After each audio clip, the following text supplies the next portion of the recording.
Very much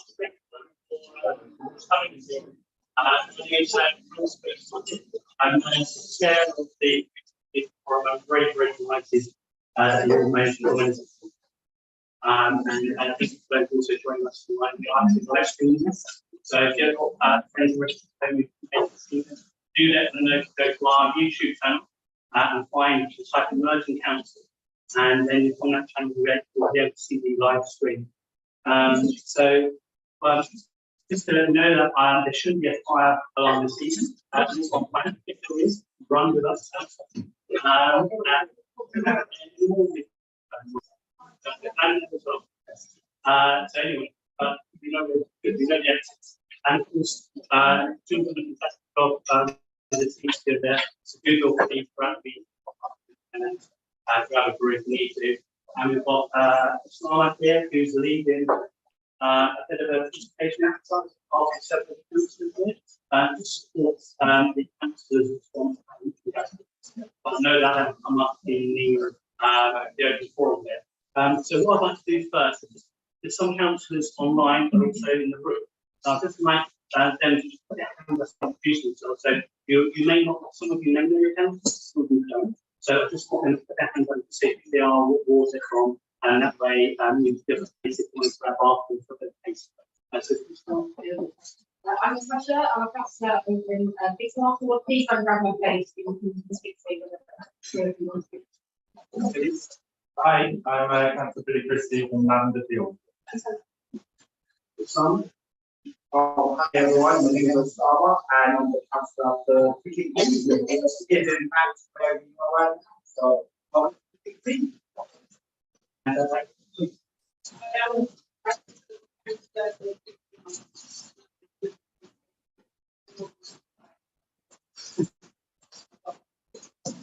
Yeah, we've got Councillor Martin Welsh online as well. He's my fellow colleague in College Hill. We've got Chris, who keeps us all in order and check. Tell me if I'm sticking time and support the speakers tonight on the first night. So I'd just like to give a general order and say most formal meetings, especially for council, is better than them. Just to do that, we all respect the government's views regardless of and if it does go and related, I will close down the meeting. I don't think it's enough. What I do plan to do is obviously for no longer than 5 minutes. And if there's additional points I can't answer, if there are questions to the council, we'll of course take those away and come back and new question. So we've got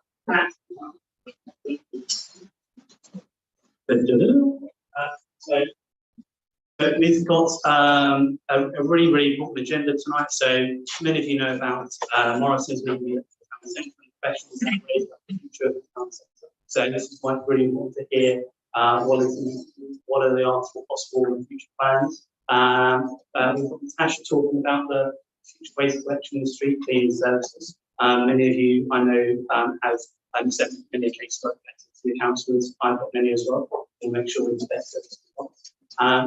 Chris will talk about the future for engagement in Mitcham, so the community forum, the structure. Those are some proposed changes. but I'm also keen on the energy in the room alive as well. And of course, with the open forum, and I know several of you want to talk to items such as the Mitcham gas turbs. And before we get to the item, I'll just explain some more ground rules, because I am also the chair of the planning, and we have several members of the planning committee here as well, so we can understand what we can and can't go into in terms of our own effect. You can speak to anything. So for that, I'd like to hand over to Paul, who will introduce the first item. Thank you, Councillor. I will welcome everyone. Can you hear me with the mic? I'm Paul Gary, I'm the Energy Generation Mayor and Council, and I'm just going to give a couple of updates on some issues in the city centre at the moment. The first will be the latest position of Morrison's, then the plans for the site itself, and then some investment business plan. Very cool. Sorry, there's another note. Okay. Yeah, so a surprise to you as much as a surprise to us that Morrison's beginning of February announced they were closing the Mitcham store on the 17th of March. Now, losing any major retailer is a blow for a town. Not only for the shopping, but actually people bother as well. We always thought the lease would extend until the point the site could be developed, but we understand from the landowner that it was a commercial decision of Morrison's to terminate the lease when we did. So the council, your councils have written to the landowner, we've had meetings with them as well, to find out what's going on the site, what their plans are in the interim. So what's happened initially is the site it is a members local plan as a development site, and we always knew the landowner wanted to redevelop the site, potentially for new shops, workspaces, and homes. There were pre-application discussions until last summer, and then it went quiet. So we thought things would come back early this year. I think the Morrison's leaving caught the landowner by surprise as well. Certainly that's what they've intimated to us. So they're really working hard to actively manage and market the end units that are there and trying to get other occupiers in there. So the landowner is hopefully going to get other people in there. What the council is working on with the landowner, we are really keen to promote pop-ups and temporary uses in there. There's no use to the town centre having empty units. So if there's any charities, community organisations, pop-ups, we want to have those units filled with any activity in the meantime, as we gather when the site can be developed. So the landlord is committed to work with the council on those new well-use activities, and we're having regular meetings with them. So if I get any further updates, I'm happy to bring it back to the forum. In terms of the redevelopment plans, they are now re-engaging with the council planning department on plans for the sites. As you may know, the council owns a lease of the car park. So the multi-storey car park is the council's for the best distance. So we've got a legal relationship with them to make sure that the future plans are something that they best mention. So the planning process, we expect that they're re-engaging in the pre-app process now. We have spoken to the developers. We really want them to do some public engagement up front. I don't think there has been a community consultation on the plans yet, but they were in the infancy, so we want to really engage with you with the plans as they emerge. So I'm happy to update councils in the forum when that happens. Apologies. So as well as the Morrisons, we have written to the owner, I think the MP has as well, and the councillors, the status of the other stores. We understand that Poundland isn't going anywhere, they've got a longer lease. Boots have written back to the council saying they've no intention to leave anytime soon, but of course it was redeveloped, they want to come back. We've not heard back from Supergrub yet, and I think Halifax was not ready to close their property. Let's go. Lloyd's is staying for now as well, is that right? So what we've also asked the developer to do is we don't want Majestic Way looking like boarded up. That's not very much at all. The landowner's committed to getting vinyls and graphics on the shop fronts just so the place looks clear for them after while they're looking for other tenants to use. So if we're getting more updates with that. Can we ask who the landowner is? Yeah, sorry, I should say that at the beginning. So it's owned by Centrica, which is British Gas Pension Fund. The managing agents who look after the development, that's LaSalle. So they're the ones who do the leases and management of the site. And they brought in a company called Active Developments to look at the planning and redevelopment of it. So there's 3 parties involved, with the LaSalle's the main ones in charge of the site. This is for groups and groups, another way, it's very similar to released by same time or Yeah, I probably won't do a bit of commercial sense, but not, but yes, they're roughly this year. Yeah, without giving the months away. And again, that's where, in discussion with LaSalle, they'll be talking to each shop owner to say how long it's taking for. Just because the lease terminates doesn't mean to say the shop will close. They may stay on a bit longer until the point of redevelopment. So we've been asking what the timeline is for the planners there. So is it just that side there, it's not the other side? No, it's not, no. So they own from Morrison's to Poundlands, not the other sides. What was the timeline that they told you? For the planning? Yeah. Yeah, so they want to re-engage the council planning service. That might take the next 6 months, so over the summer, and then if they get an application in, we're probably talking at least the end of this year for a planning decision. When you say that the car park is the function, We've no plan to close the car park at the moment. So the multi-storey is, the council's got a long lease left on that. About 24, 25 years, maybe, roughly that. So whatever the developer wants to do that site, they need to have the council working with on that. And we know the car park, we know it's car parking, but that's also used.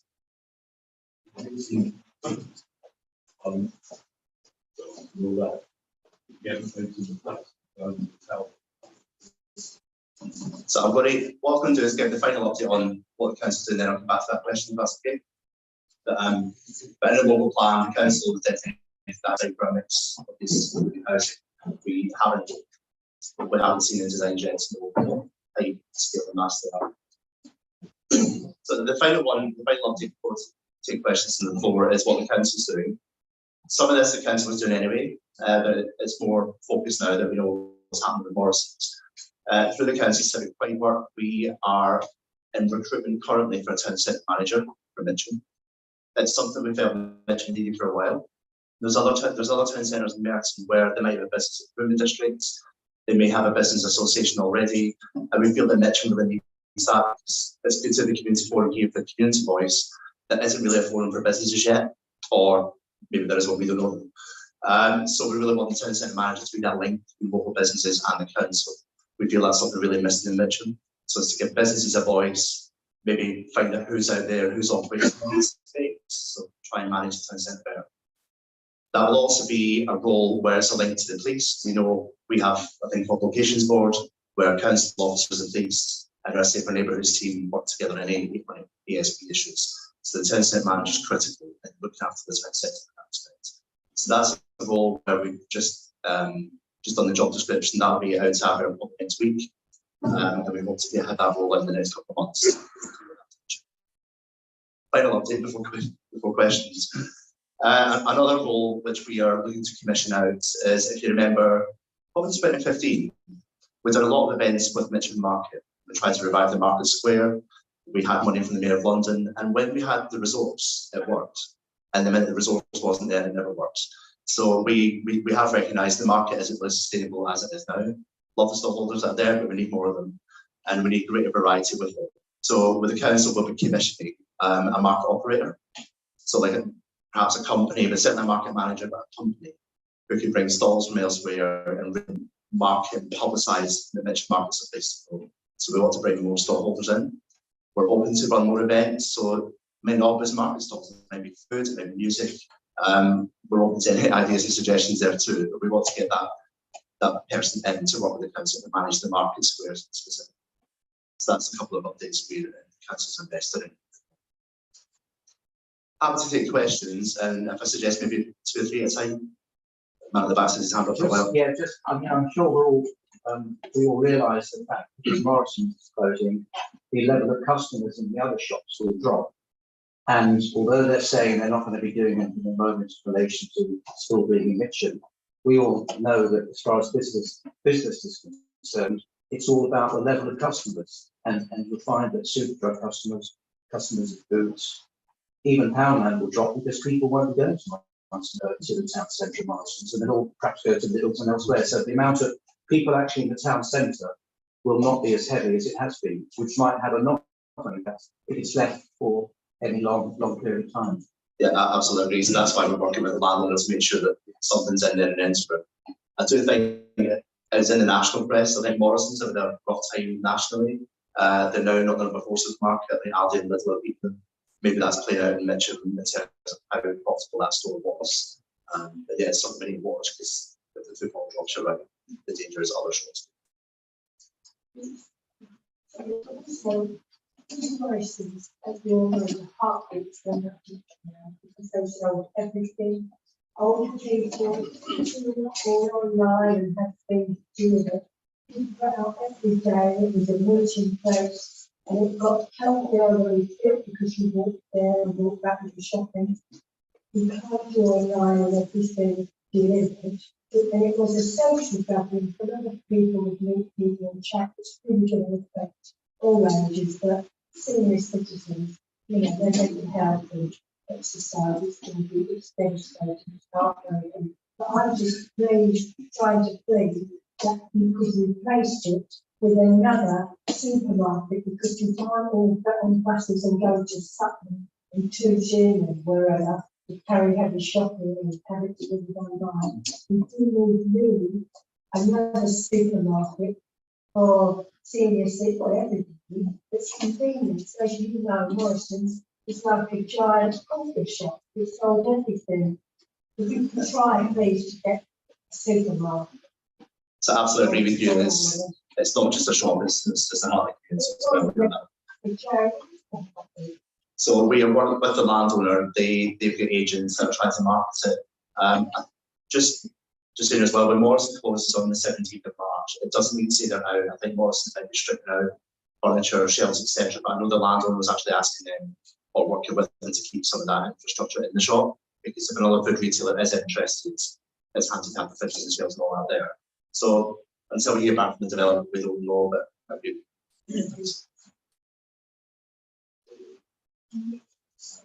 Question was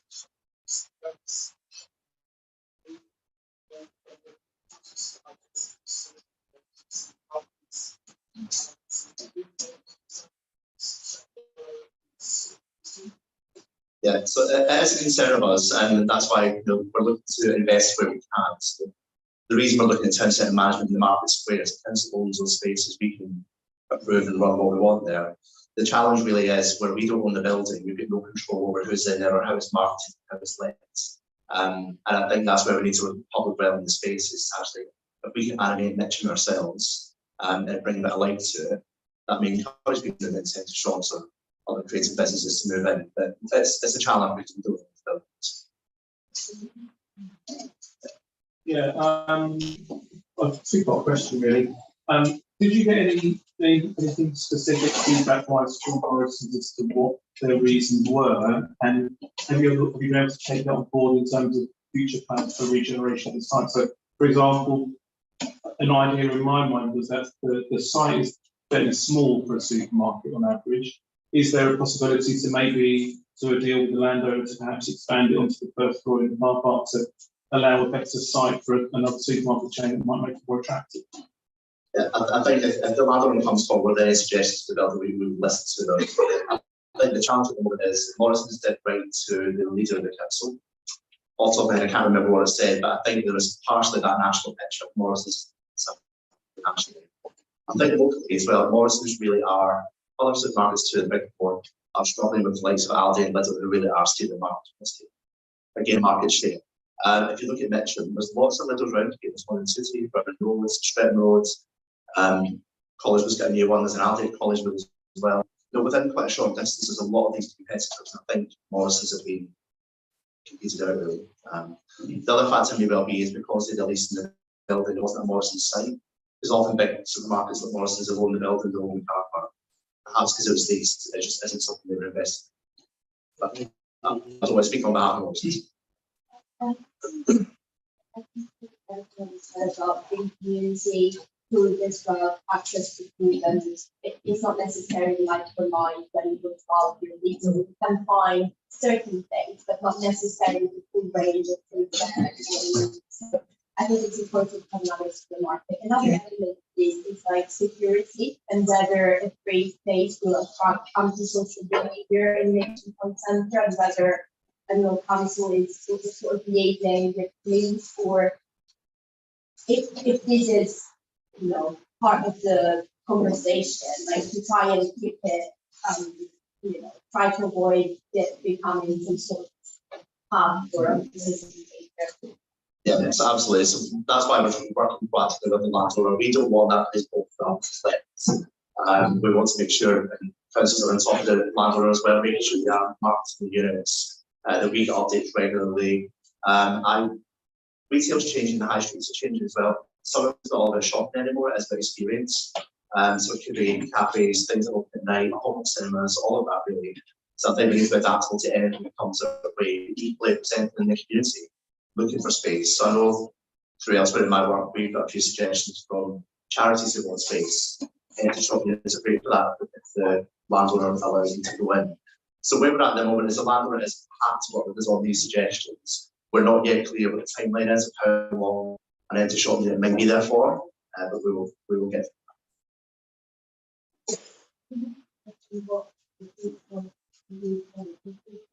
There are possibilities here in terms of before the buses, so we have to try that you would put something options and then the same people has to say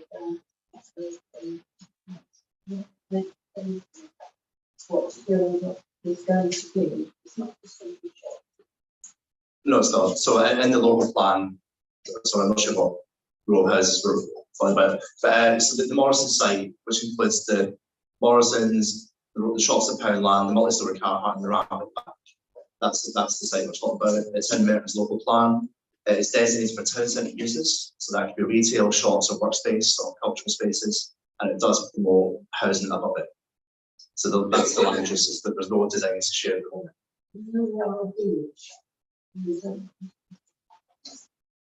So that's why we've been saying to the developer, please do the public consultation when you're able to. Oh well. That is a myth. I was going to say that's what I know it's been discussed tonight. Yeah, my team are dealing with that, so I can't comment. Transport for London was totally rationalising bus routes in the near future. Some years ago, we had to try make sure that the 200 bus would continue to serve the town centre instead of being turned round at Cricket Green, which was the original intention. Will we be consulted if there are any proposals to do anything to our local bus routes? So with the Morrison's development, there's no link there at all to public transport. So I'm sure if there were any bus changes, you'd be consulted. But I know from the bus scheme we made it heavily up the back of Morrison's, and there's a lay by up there. Well, the road is still the council, so the road is still there, but the buses still park up and have the rest. There's no proposals that we're aware of to change the bus routes. Just that I understand the two things are not connected, bus routes and supermarket, but the absence of the supermarket in the town centre might require to have more frequent buses that go from, from like Cedar Avenue kind of side of Mitcham towards Lidl and Asta, because I think it's going to be really hard for people, especially people who are a bit older, to walk all the way to Asta. So they might have to take the bus instead of walk to the supermarket. So we might actually need to have more frequent buses because the route might become more competitive. Yeah, so that's something we can monitor, but we can raise the TFL. So yeah, so that's a very, very good question. So transport time and looking at the bus, there's a lot of it is focused on the central one. We are looking at dispersing across the outer one and private bus. So that's a very good, that's an open goal that we can ask for set. And we part that. Is there no really possible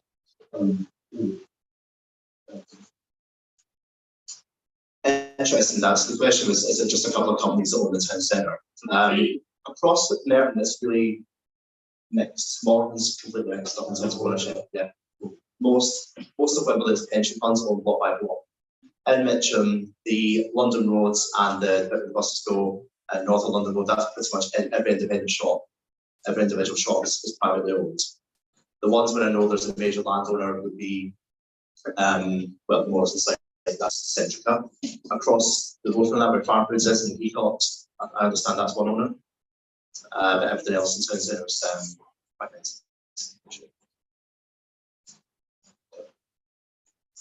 It sounds like a long question, but it's a relevant one. I mean, at the moment, is pretty much flooded with very similar outlets in terms of barber shops and the like. Is there a way that we could start looking at generating that area, looking at some kind of protocol where we only allow a certain number of similar shops to exist in one stretch of the road? I know that land council had that a number of years ago, so you can only have sort of 3 eateries within a certain distance of each other, and then it had to be broken up with other development. I mean, I don't know if that's something you think about. Yeah, so the land use planning, we did similar policies years back in Merton as well, more so for the lots of things. Nationally, the land use designations have all changed. The government trying to promote more business have actually simplified them into one use class, which means shops can really be in or flip without planning permission now, whereas the control you mentioned there used to exist. So it's a bit more of a challenge now. I'll take a question in a second, so I was going to mention when we get the town centre manager in, no, it shouldn't be too far away. What I really welcome is a forum like this or a workshop like this, because I think there's a lot of ideas that need to come from the community that the council doesn't know. And if there is ideas for shops and uses, or people who want to open something, we need to have that workshop in a forum to get the ideas out. Because I mentioned a great bit some of it. But I think there's there'll be ideas out there that the council just doesn't know, and ways to try and capture that somehow. So definitely when the town centre managers in, we would welcome the workshop on the topics you're suggesting. I'll say this just here and here.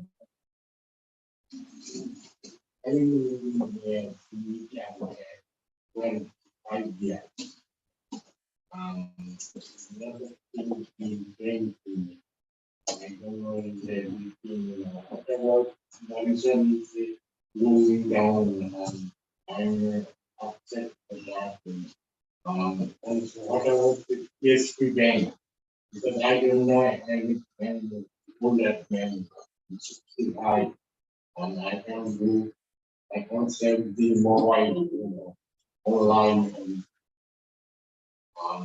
about TSP gang is go down with by qualified clothing and you want to not that much clothing. About TSP gang is over there and everything going online now and patient.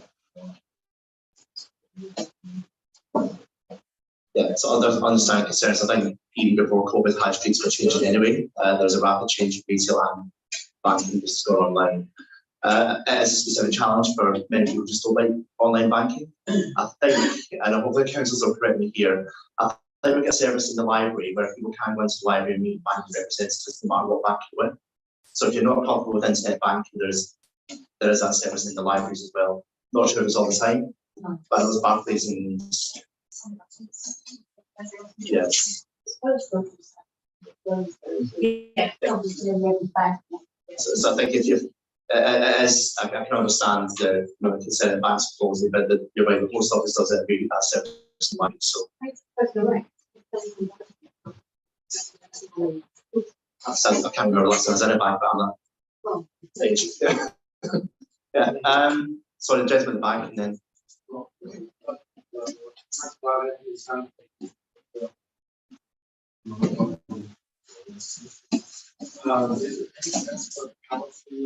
And make residential conversion not supposed to be done. rules. On the side, investment from any other customer, then I'll be saying, and I don't know, maybe you should count that for using the cost of the waste services and anything to that the cost of. So I think the question there was, can the council invest and do something quicker? I think all I would say is what is good at the moment, we've got a landowner that is talking to the council. They've been quite proactive on this. They've been quite open with this, and I think that's a good place because not every landowner or anyone in planning wants to do that. Whether the council invests, I think what I'm saying is when you've got commercial agents already working in that industry, they probably get more insight to the industry than the council will never have. So I think at the moment we are giving them the space to work and see if they can get tenants, and we are on hand to support them if there's any pop-ups. I don't think we're in a space at the moment where the council can step in and buy it and redo it itself, because that would be a cost for the taxpayers. So I don't think we're there yet. Just one more. Sorry. Sorry. How long is the lease? So Morrison is leaving. How long will be the next frame for the next shop? I don't know that specifically, that's for the landowner to answer, but I would imagine if the landowner is going for planning, they might only be given 1 year, 18 months, 2 year lease until the point is. That's where my point. Who is the person who want to invest from a normal coffee shop or for another market if you got a lease of 1 year or maximum 2 years? You wouldn't be the first person to say that I'm going to open a coffee shop because in 2 years I have to leave. You don't make that money. Yes. So all this we're talking today, it doesn't really make sense because no one can invest there because I have to leave within a year now for 3 years or probably less. Yeah, so that's where we are promoting pop-ups. So pop-ups, there are organisations that might be in for a year or so, then they move on somewhere else. But it takes spaces like that. So we know a number of examples elsewhere where the pop-up market is there. So we're hoping the reason we're promoting anything that comes in really, but we want to make sure it's actively used. Last 3 questions. I think ladies. Yes. You talk about how we start at soon rather than, and so it's something that I really learned there. I had to first Sunday of every month in August, they have an amazing thing. I know you want to use but let's start Oh, yeah. I mean, we've been there before, it is work, I don't want it should work. And I think that's what we recognise. So the question was actually just start there, and some of these things we are. So with the market manager, that brief was written, that's going to secure in the next couple of weeks. The town centre manager job, that's going to next week to be advertised. So the council's moving quickly where we can control it and we can get that resource in. So we're not waiting for anything else to happen other than the recruitment process. So we'll move as fast as we can.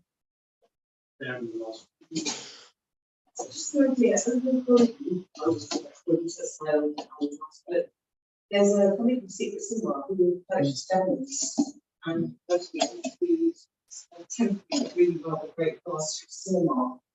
Is it worth reaching out to them to get rid of the cinema? Yes, you've got no entertainment over there. We will be having it, but over there. Yeah, Secret Cinema is a great example. They pop up, but every 6 months it draws people in, right? And then they do something else. It's part of my option for that as well. Yeah,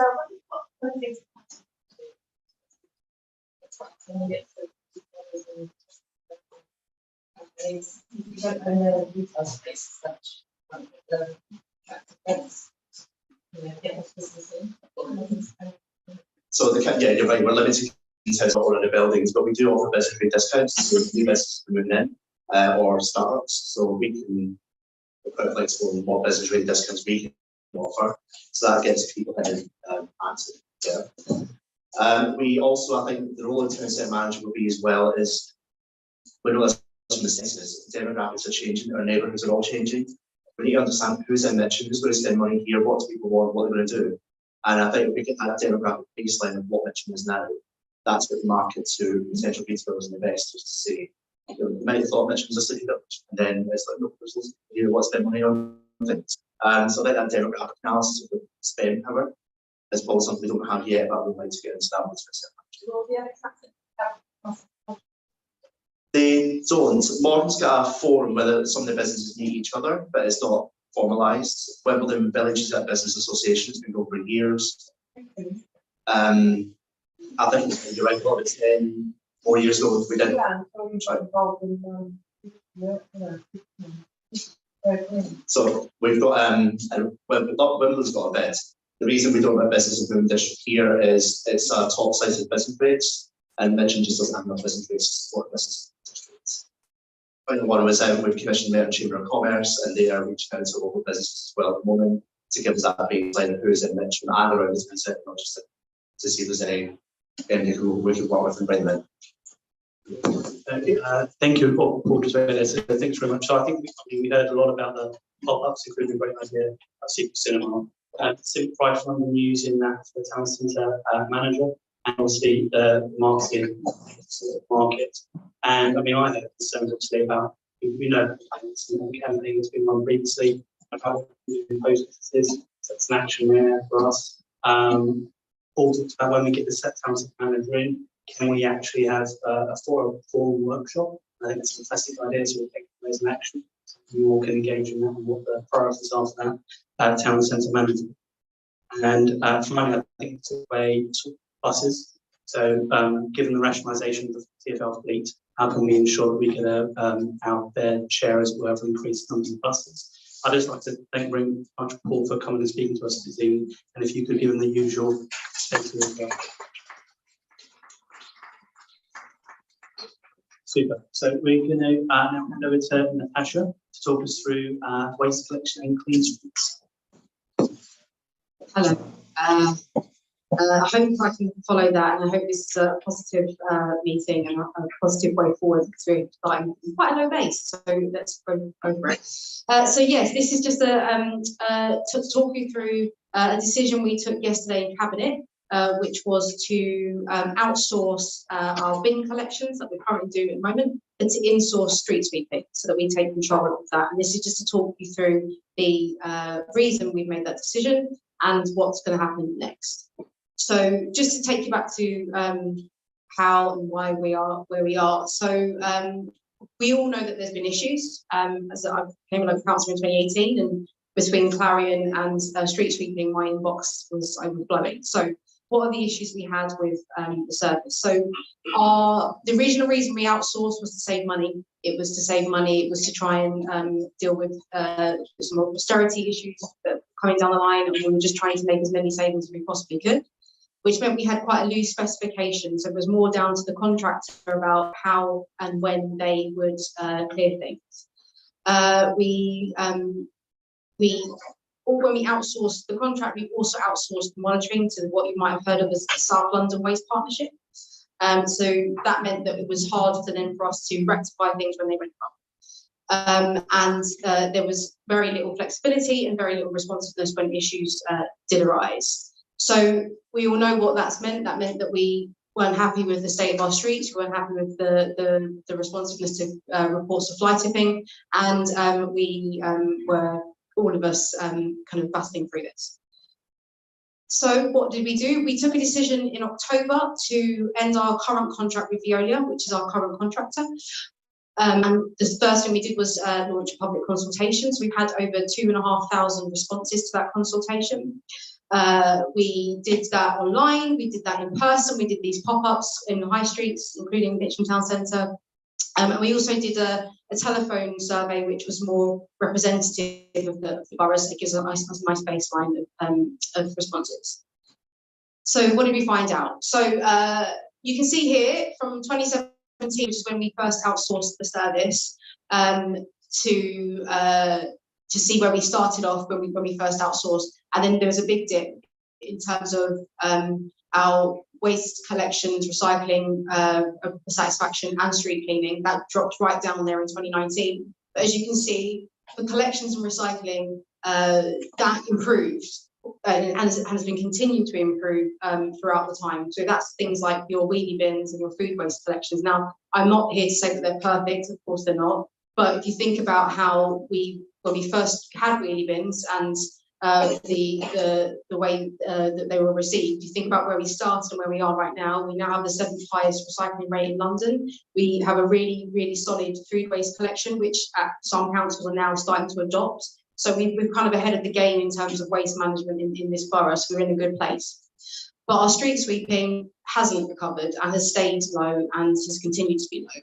To the point where in last year we issued the owner of a service improvement notice, and from that we've had a whole action plan based on improving standards here specifically in the east of the borough, and that's caused them to reprofile and reschedule their sweeping schedules and really focus on the things like detritus on this side of the borough.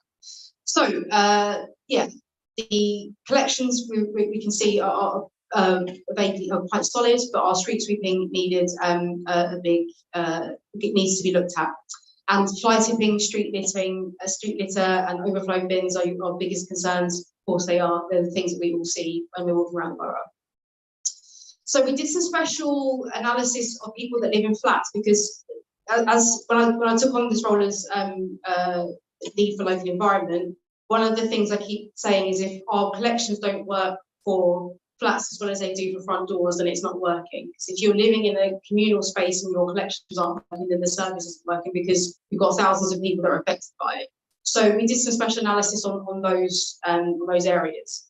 So for residents who live in flats, there were some of the main concerns were around the size of collections and that they weren't being helped to recycle. So you think about it, you're doing the right thing, recycling, but if you're in a communal collection, your neighbour isn't, that contaminates the whole thing. And you get into this spiral of nothing's being collected because it's contaminated and it doesn't work out very well. So it was really important for us to capture their thoughts.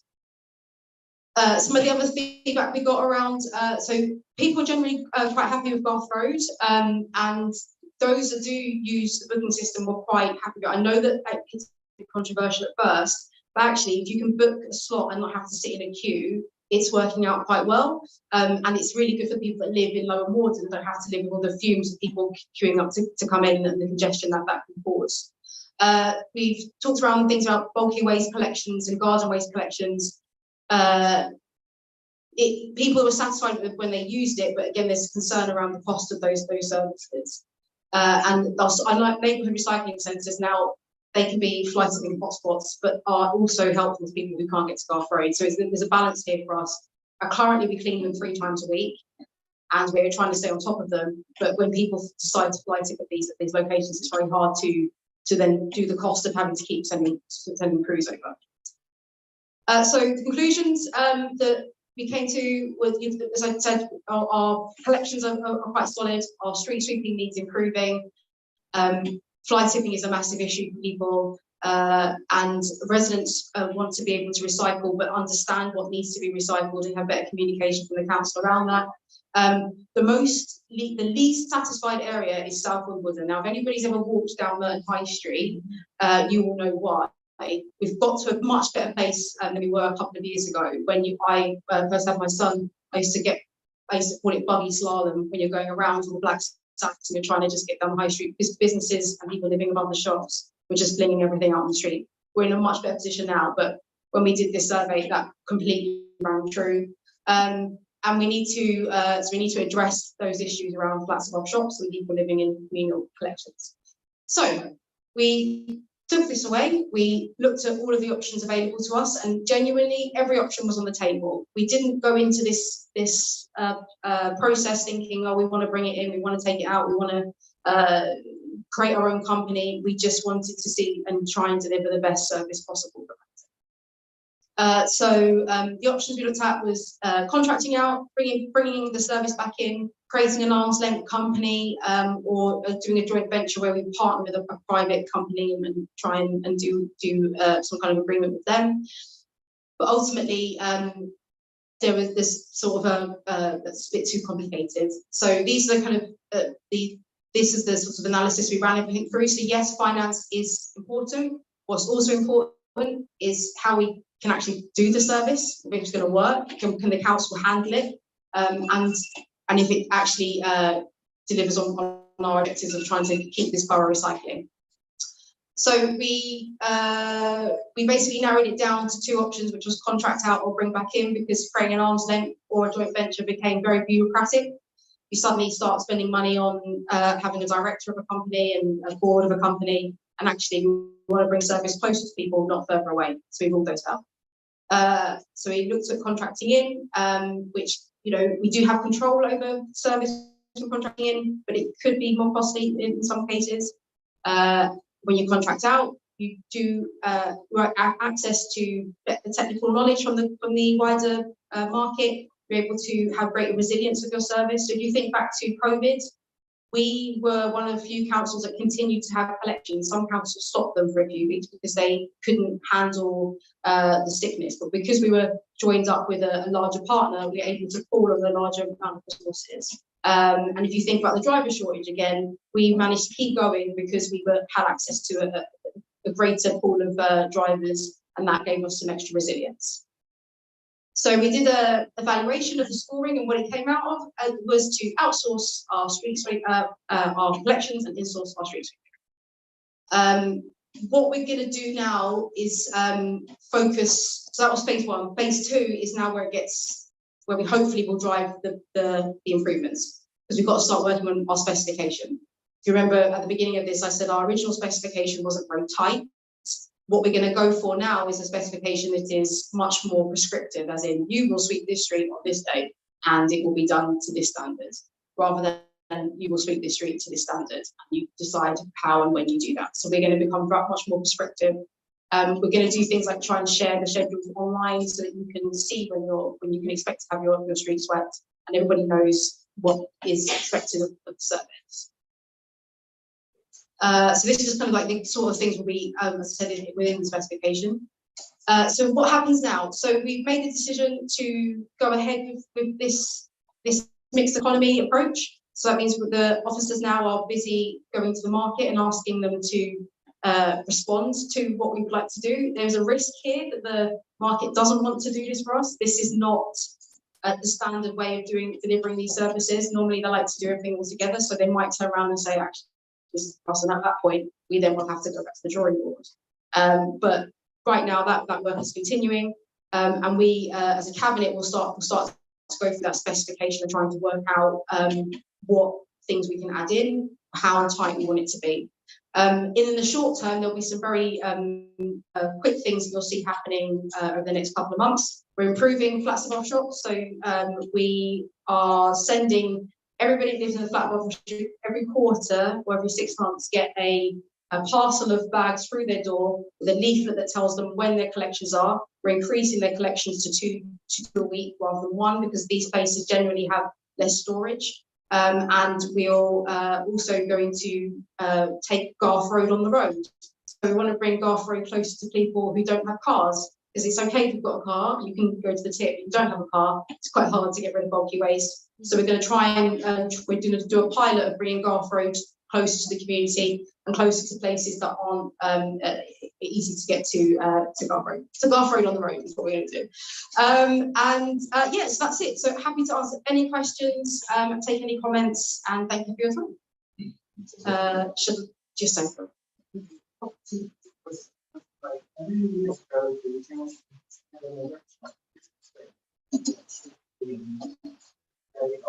the bin collection, so if they've got rubbish to clean up that day, I think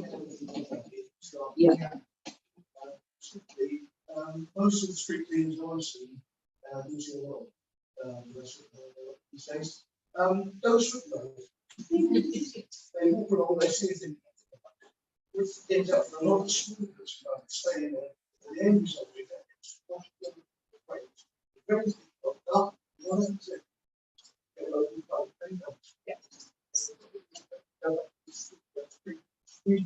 Yeah. So with the first point, absolutely, it's one of the most frustrating things to me. You come and collect the bins, and then you switch 2 days before the bins have been collected. it makes no sense. Doesn't make any sense. So one of the recommendations we took this to pre-decision scrutiny on the 13th, and one of the recommendations there was exactly that, to prioritise street sweeping after the collections, because it just makes sense. But that's hopefully the kind of gain we have by having an in-store service, and we can control that, sort of having to pay extra to make sure that that's aligned. On the second point, we've invested in mechanical sweepers. Now, I know that they're not as good as necessarily getting into the nooks and crannies, but what that means is that what we've been able to do is, where those sweepers are able to, so the big wider pavements, but then able to redeploy people with brooms. What the council needs to do, and what we need to press on, is the client team to go up and make sure that the detritus that you're talking about is swept up with the brooms. And it has improved in some areas in the council, but I think that it will take some time to get that standard back up to where it needs to be across the entire borough. Sorry, there was the lady in the rental. Your password being on the road. And I've got a bit of Actually, it's not a big point. That's fine. There's plenty of space. Actually, I'll suggest that to the I'll suggest that. when there have been lists and planting, we are going to council. It's clear.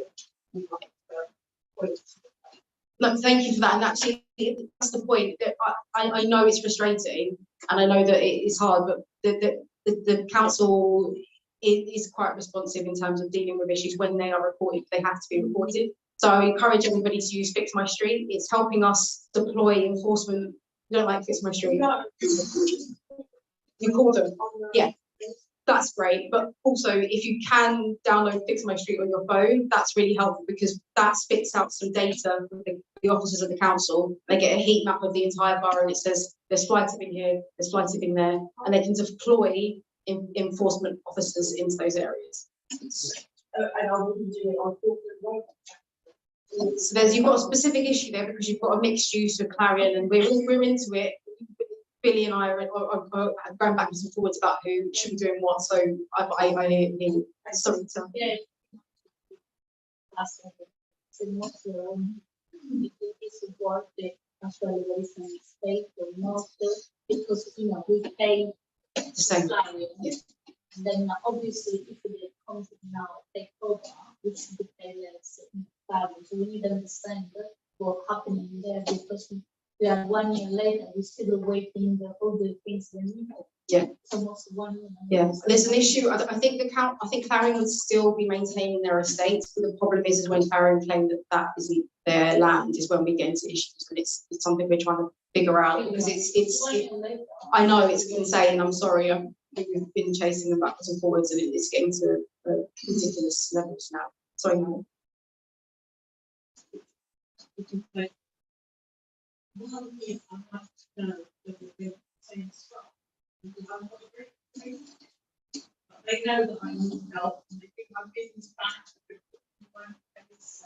So he's there, so I'm very happy. I'm disappointed. Yeah. I keep putting a job plan. It's been there years, and every time I do that, council says, "Oh, we close this." Not Okay. Well, on the first point about the staff, so as when we first outsourced, they'll be protected under 2P, which is their jobs are protected. And most, actually, 53% of Yoda's current staff are still Merton's old staff. So those terms were kept for the entire length of the contract. So actually, they're probably still Merton staff, and hopefully will come back to us at the end of this.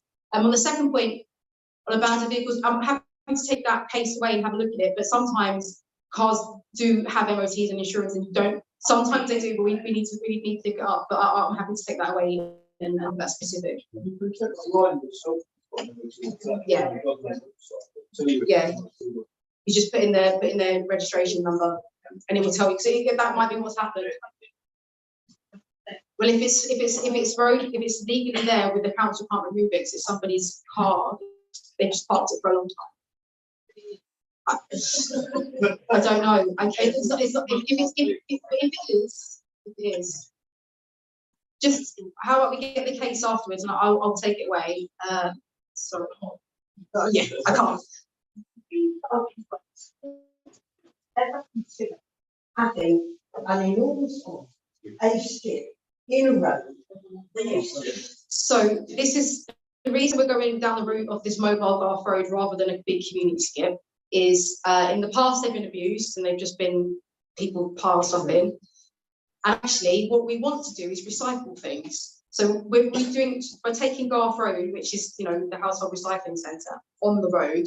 Hopefully, we can, instead of just stuffing stuff in a skip and it all goes to general waste, we can actually take things out and recycle and reuse and do all the things we talk about doing, but actually doing that in real life. Sorry, there's a lady in the top, and then I'll come to you, Leslie, next. Right, just, I think that you mentioned about how happy that people are about streets and stuff. I think there is a problem in Mitcham, and I don't know if there is nowhere engagement, perhaps with consultation, and therefore it didn't come out as much. But I mean, I've traveled throughout the borough, and I think I rarely see a situation of flight seeking that is as bad as it is in Mitcham. And I take my street as an example, but are there any plans to have a strong enforcement sort of program? So Because I think the part of it is people just unfortunately. So there's two sides to this, right? So Yeah. the whole point of us doing things like the mobile Garth road is to try and help people do the right thing, right? That's the side. Yeah. The other half of this is us just doing enforcement. So we have given out more FBNs than any other borough in London, not just for flights, for littering and cigarette butts and that sort of thing as well. But we have done that work. We've launched the Merton Wall of Shame. Anybody who lives in Rayleigh Gardens will have seen that on there constantly. We're trying to figure out another way of designing out flight tipping hotspots. So do we put planters there instead? Do we put stencils on the ground that say, do not put your rubbish here? These are things we're looking at doing. But the fly tipping issue is about changing behaviour and doing a lot of communications, and it's a lot slower. But actually having the one good thing about the Wall of Shame is it's galvanised people, because we've had people say, look, I know who this is, and it's helped us kind of everyone go, actually, it's not the council that's fly tipping, it is just people randomly throwing things, and it's really helped us get that across. So it's a long-term issue.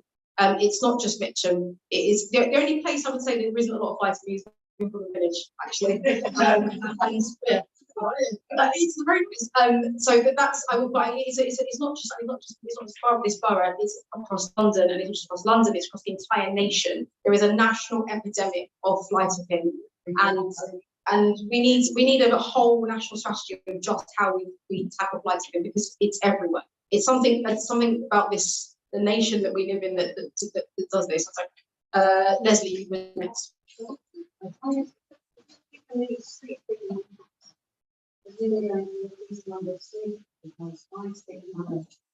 Is a lovely one, and it keeps getting taken off. I don't live in it, but it keeps getting taken off out of the road and sent somewhere else, so he never ends up doing the street. It's only done much anyway. And I think because the one contract that costs they were running it, they were taking out those and not replacing.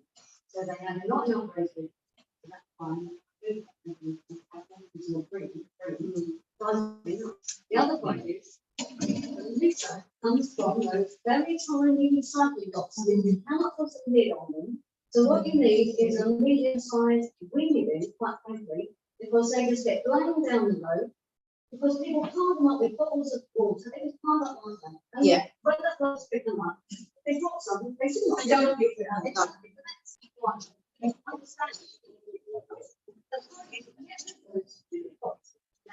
don't feel my luck, I don't need it. But I don't know, people I see in downtown and road, any really high wings, they go straight down the road. Yeah. But I can feel mine, I can half, and I've seen them out of this. Yeah. So that's right. Yeah. I mean, we've what, so just on the boxes,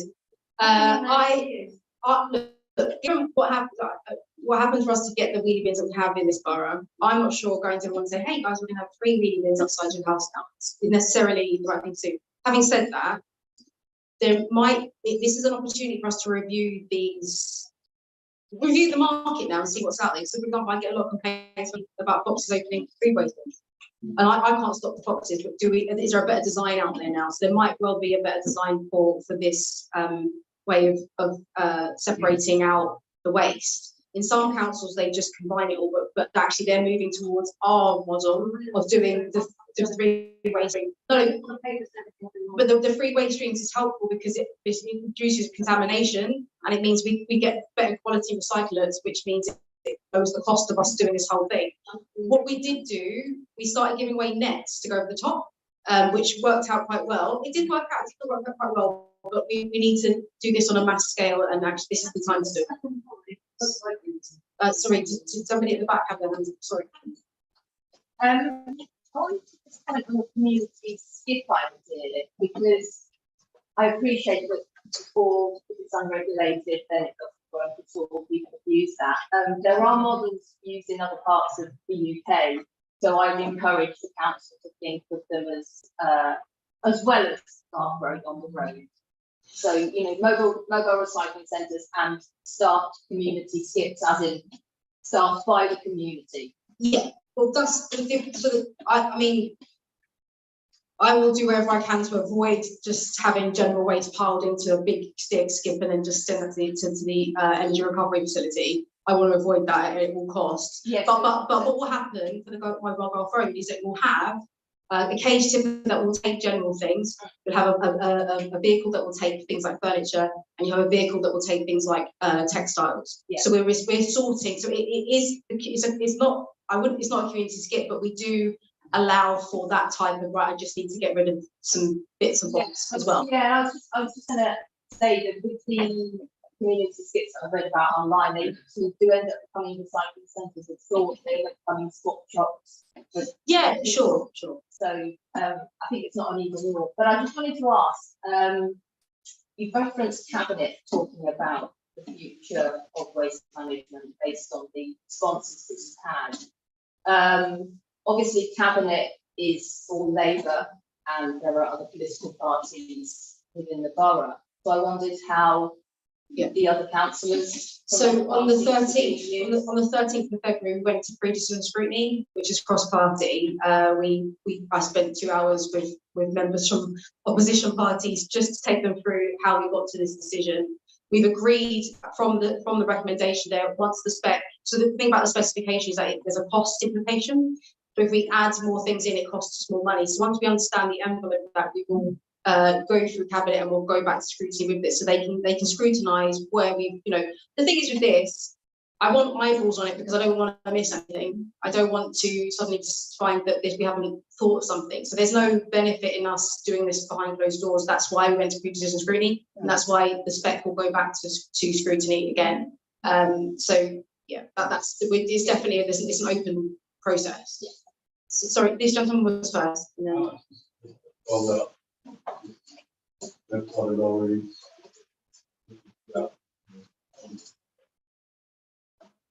With the mobile golf road.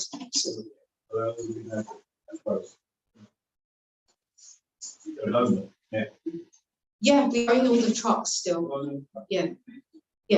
So all that's ours. So the good thing about this that it ties with the natural life cycle of the trucks we currently have. So in our capital programme, we have budgeted for new vehicles, and hopefully, and obviously, we are then aiming for those to be EV or some alternative fuel provisions, that they are so they help us hit our climate emergency targets.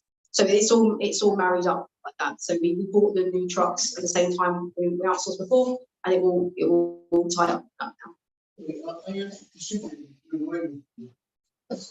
No. So,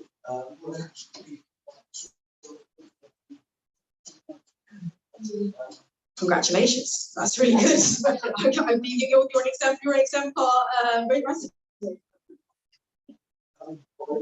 Are you fly tipping? Is that what you're talking about?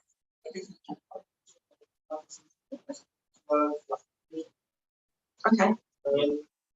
Why do you- Well, we have really,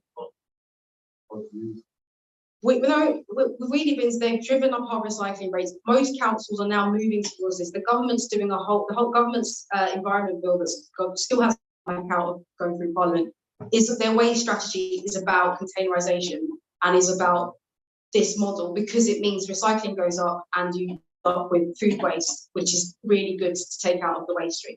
So I don't think we'll be going back to sacks. We'll be sticking with the wheelie bins, and you know, in broad terms, it's working out well. I think. So sorry. There's just, I'm not really agreeing with the because as you say, you know, licensing is criminal activity. And there's been something hugely started. This is big money. And the reason it's big money is because people are sort of, what's their access to the major dump?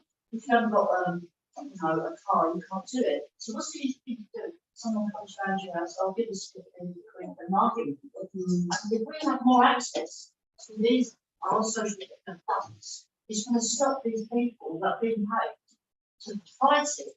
Because they don't know them. They're not registered. They don't know where the money is from. But people that come to Merton, they live in North London. They don't live here.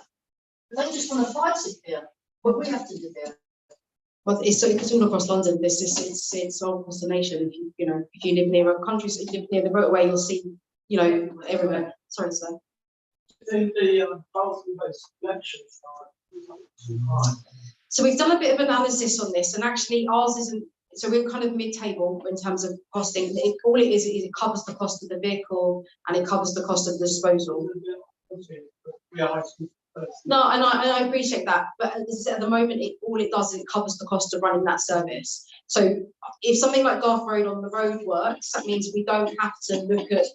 It's a way of us doing that, but in a way we can afford. So at the moment, if we did that, we don't have that budget to kind of just do free bulk waste collections. But I think it would be so very handy to lobby government with, because if we've got a national epidemic of fly tipping, perhaps we need a national scheme for free bulky waste collections that we can afford. Sorry, if I went down that person. Okay. You call it the energy recovery facility. I call it the incinerator. Are we still? Is the plan still to be locked into usage of that? Yeah, because we don't want to go back to landfill. So at the moment, we'll continue to use that. And I think the agreement with that is a lot longer term than this. I can't remember the date, but it's not going to an end anytime soon. So we won't be procuring the front end of services with the Salmon and Waste Partnership. So we won't be all sharing that service, but we will be still sharing the bulking, haulage and disposal. Actually, that saves us a lot of money in terms of doing that across the 4 councils rather than just doing it by ourselves. So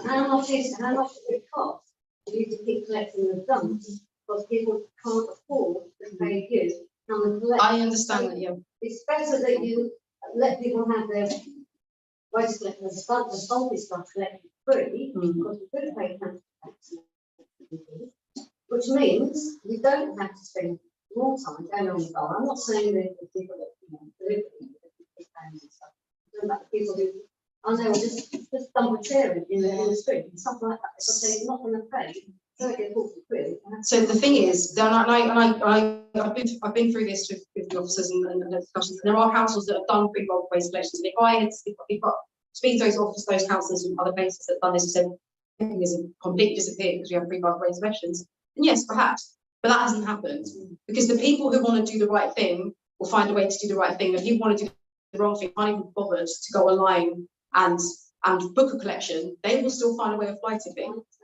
Has the cost of fly tipping gone up? From what I understand from the analysis, no. It's the rates of fly tipping have remained high.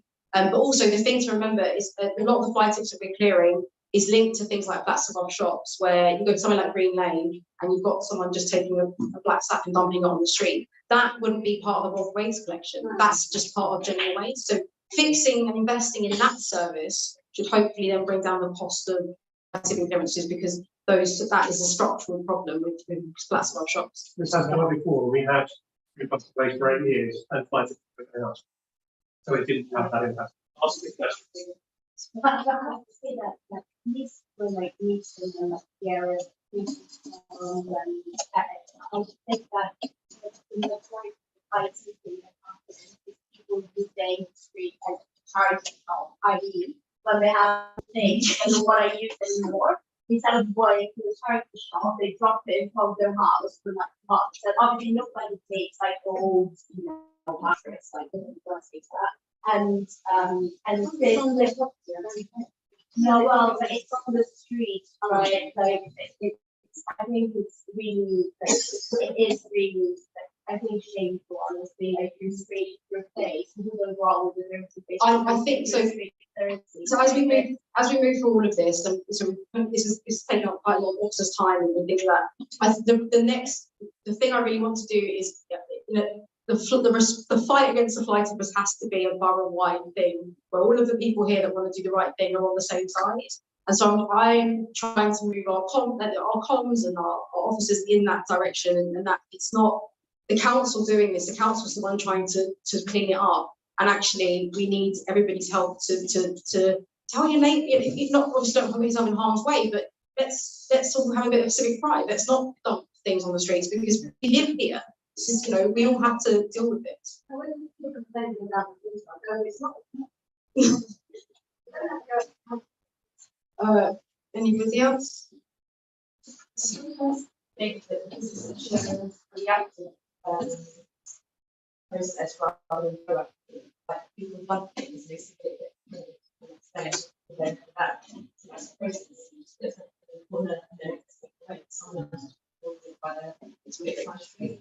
What's the plan for the education?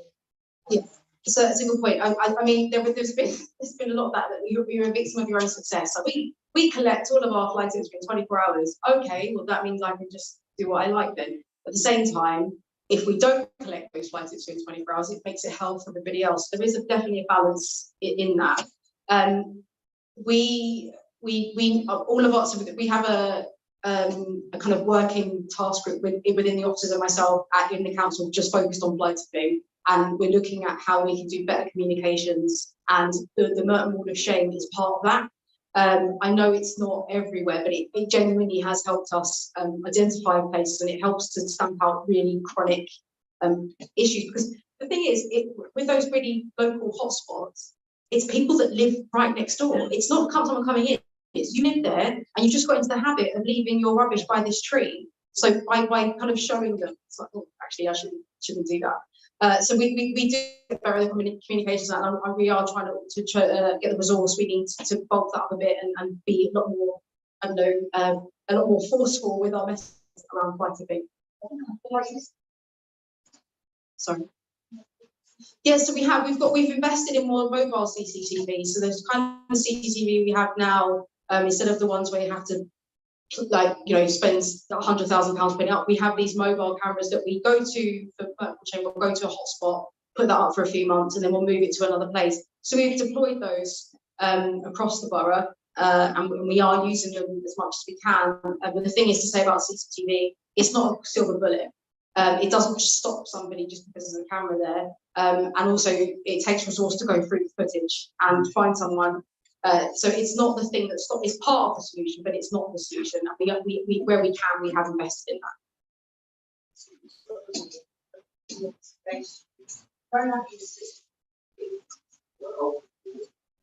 There is something it's still going to be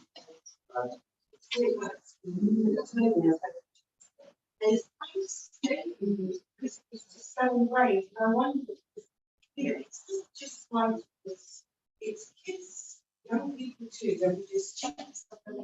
Is there possibly an argument for sort of a program of getting these kids? Yeah. If you start doing this, So, yeah, and that's part of the whole comms thing that we need to do. So we do have, we do things like little posters, like poster competitions and that sort of thing. But what you're talking about is a national campaign that was funded and then went to every council. I would love to do that. I would love if we could have and we do need a national campaign against this because it's such a big issue in this country. And councils everywhere are struggling to keep up with demand and struggling to fight back. We've got quite a small comms team at the council because we don't have the resource to have hundreds of people sitting around sending out, tweets. So that's what the government environment bill is all about. So reduce responsibility, take that out of the waste stream instead of us having as a council having to manage it, taking it out for that source. Yeah, but the council can't. That's what the government's trying to do, I think, but we haven't quite got there yet. So thank you very much.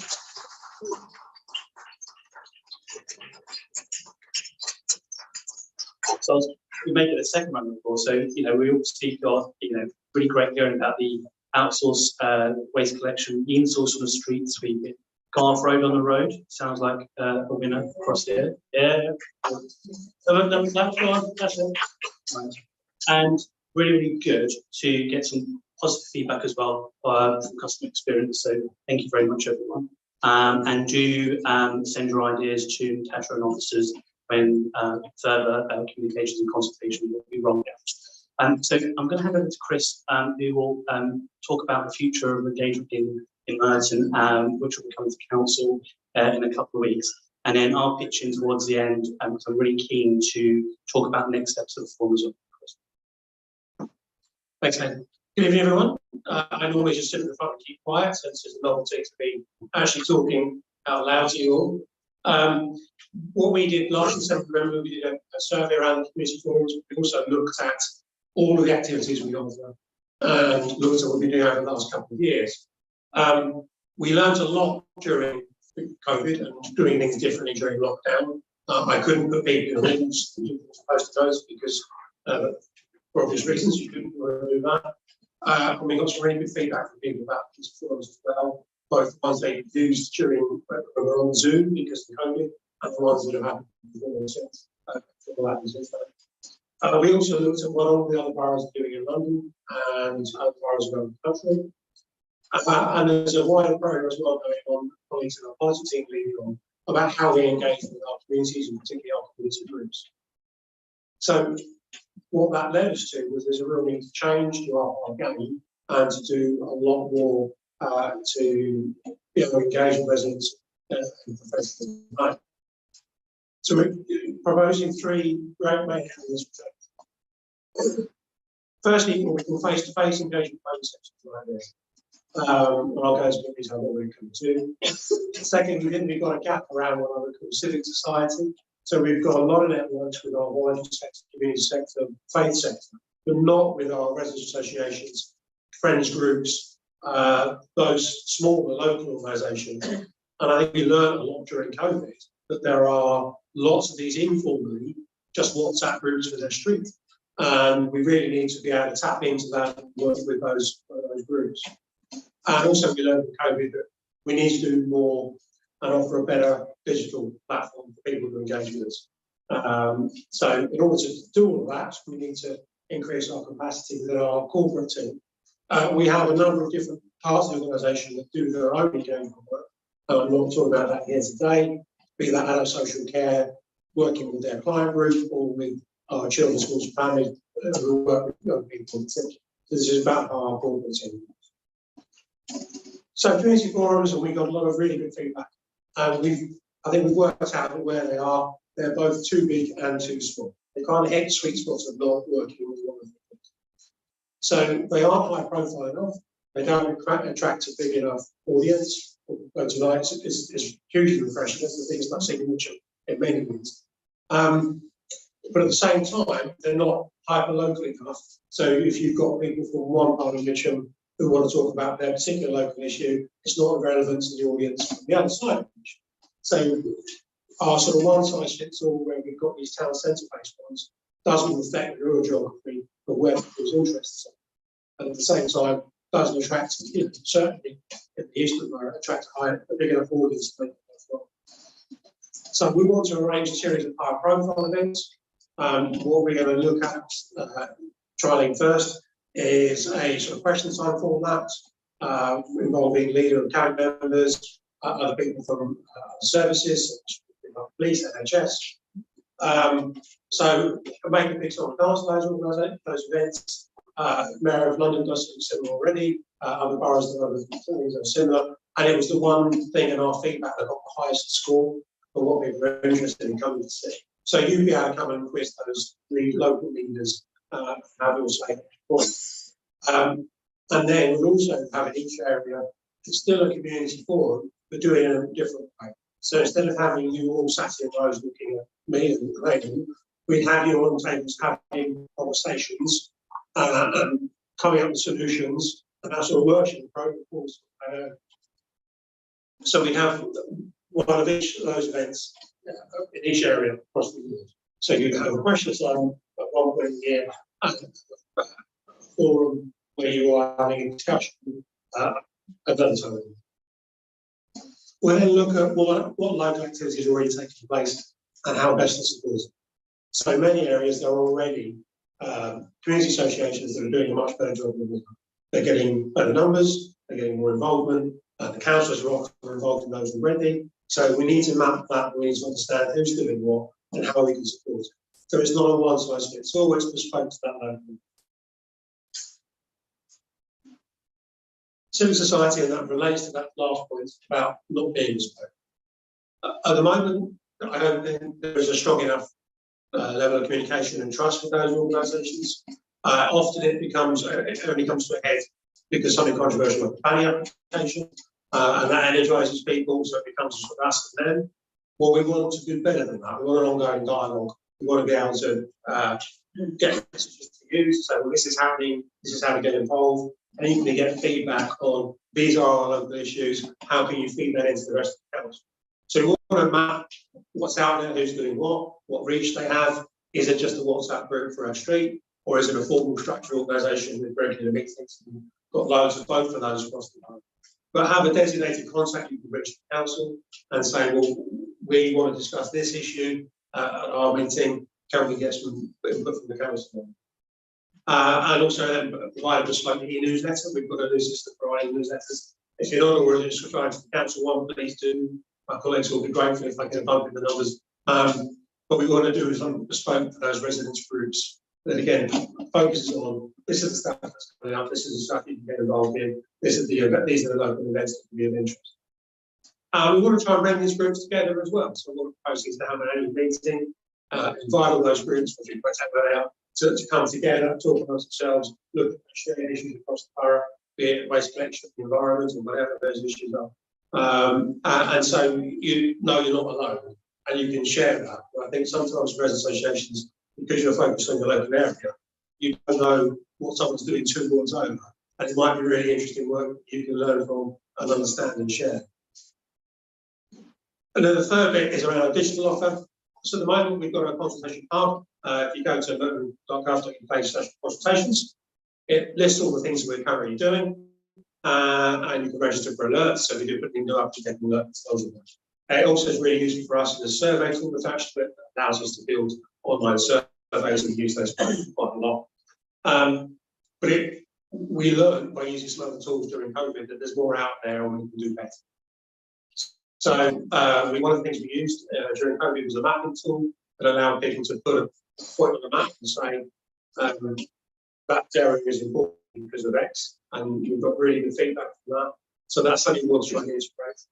And also more conversational approaches. Again, if you're ever involved in it, Borough London has a Talk London program where residents talk amongst themselves, and it's a clever AI system that does the analysis. What we don't have the capacity for to sit and read hundreds and hundreds of conversations. So we need a system that's able to analyse that for us and tell us, well, these are the issues that are coming up. This is the tone of the conversation. Clearly, there's moderation issues, and we'll have to manage that and make sure it works properly. But that's the thinking anyway. And then thirdly, we want to look at a residents panel. So what this is, and I've done it before on paper, I'm not old, but we can do them now online, where we recruit a random selection of residents across the borough. It could be 500, it could be 1,000. And we regularly go out to them and ask them about some of those key issues. It might be a factual particular consultation discussion, or so waste, for example, we could have approached that group and say, this is what's happening, can you feedback to us? Or it could be on a range of issues, or it could just be sort of satisfaction with the council and its service. So over the last decade and a half, 2 decades, we've done a resident survey where we've commissioned a private sector contractor to go out and interview 1,000 people, usually face to face. The last one during COVID, we had to be on the telephone.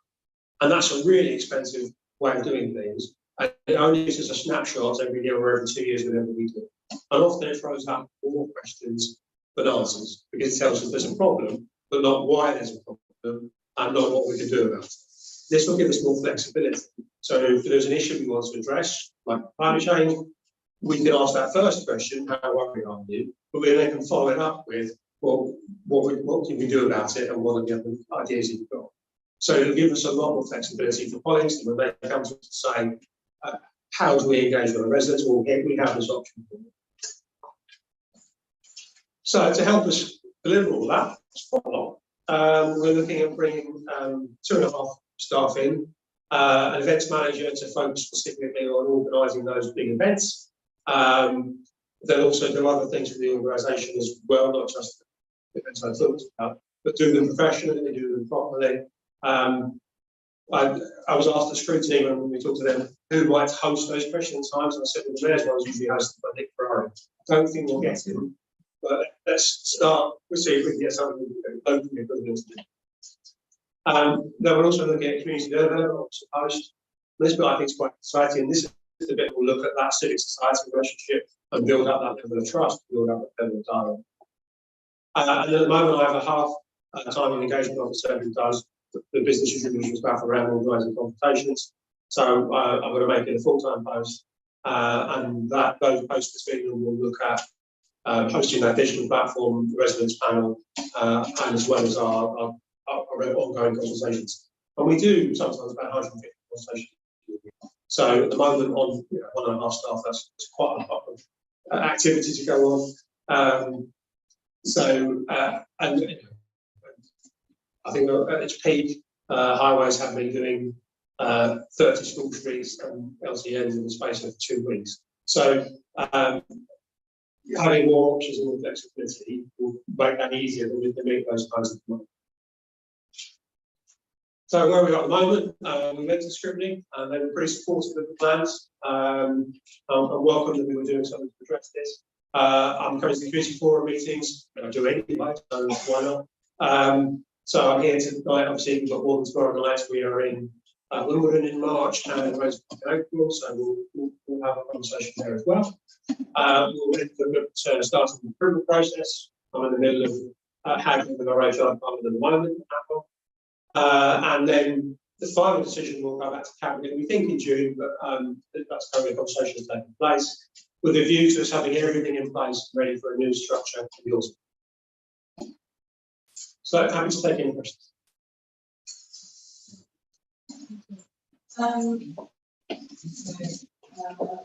it's really good to find things, but I'm just wondering what, how are you going to know if it's working well or if it's actually not happening? So, I do you probably know that impacts that we have working. Also,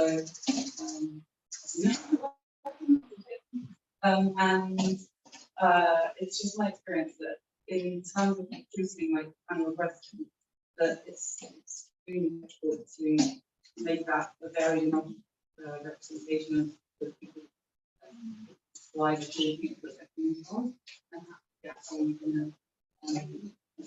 then you end up wasting the information you get towards potentially the concerns of demographics who are more likely to sign up to those kind of things, and that might not reflect seeing on the concerns So there's a few ways we'll go about that. So in terms of knowing it to be successful, the things like events will have a pretty good idea pretty quickly because we'll know by turnout if that's worked better than the system we have currently. We'll also get feedback from those who are attending. Was it a good event? We'll use to learn from that as well. As you would at any event, give that evaluation form and get that feedback. So we'll definitely be looking to do that as we go along. On the panel, there are ways around that. We know broadly which demographic groups are going to be more challenging to reach. The way it normally works is you randomly select from address files. What we'll look at is targeting areas with those demographics where we're less likely to get a response. So we know historically we get less responses from the eastern borough than we do from the west of every doing. So if I need 1,000 people, I'm going to have to send out 15,000 invitations to get that. I might only send 5,000 to the west and 10,000 to the east. Those respondents will have to fill in a form that tells me their demographics. I can then weight sample accordingly. So I'll know whether that 1,000 is representative or not, and if it's not, we can then add a weighting to even it out.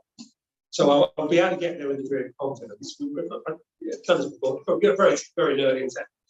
But what then tends to happen is people over time who are on that map get better informed and have a better understanding of what's going on by virtue of being involved. But you need to keep refreshing it every so often with new members to keep it as representative as possible. So that's an impossible. So one of the biggest problem when is that in other words,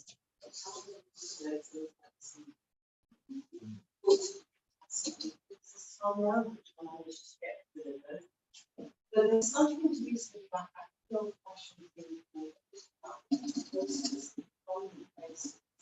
to say something is happening, would you like to involve? And I really focus not everyone is going to digitalize their responses or indeed even looking at what's supposed to finance similar. You know, and I really want to help get our heads around that kind of communication. Design fail as and public notice schools, but the school learns, and it's not information like that. It's a shortage. So let's really contact people, not just rely on finding a place on the website. You know, there's plenty of people who are out there. So if I can make that customer recommendation. Well, part of that, part two is in that, with developing the links with those groups, is to do exactly that. We can work out who their contacts are in those groups, get the messages to them, and then they can cascade. I sent out something like 100 posts. Every GP surgery in the area got one. Every community building got one, including in. Whether they put them up or not, I'm afraid I have no control. Saying, I want to step up this week. Yeah. You know, like a banner about this thing. The next community forum is, and we should work together. If that's big. We've tried banners, it didn't work. I used to cycle around all the parks, putting them up on notice board.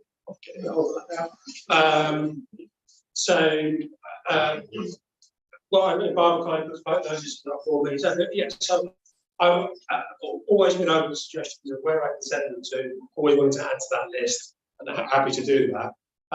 But it's always an ongoing task. And a lot of the tools that we used to have, like putting as a newspapers, don't work anymore. So we have to adapt to it.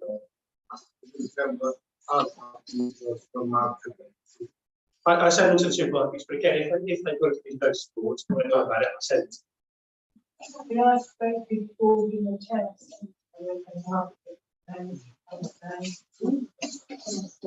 That would be lovely, wouldn't it?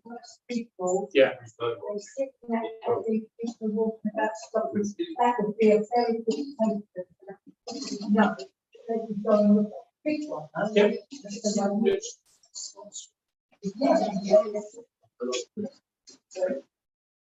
So just before I ask you to thank Chris in the usual way, no,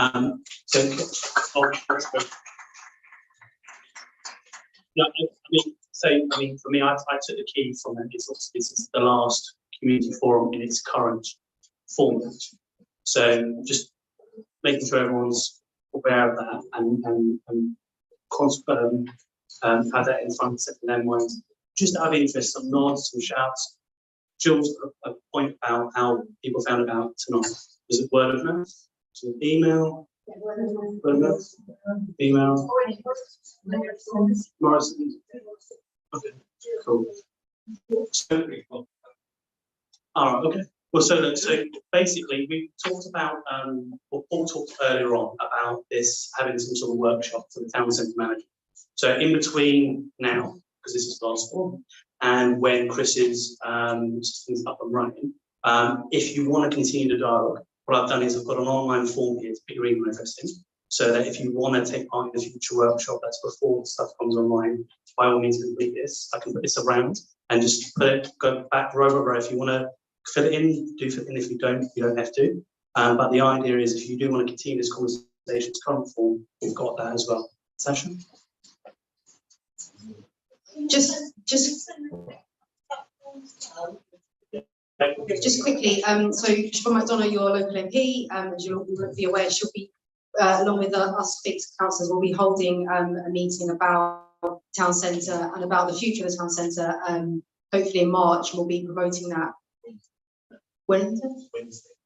Wednesday the 15th of March, we'll be sending out invites to that.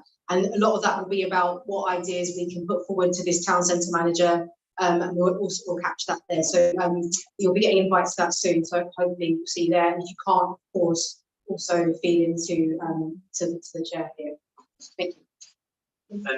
And that's a really good point. If you're all signed up to our email addresses, email lists such as Siobhan's list as well. So these are quite helpful avenues. Sorry, sir, go for it.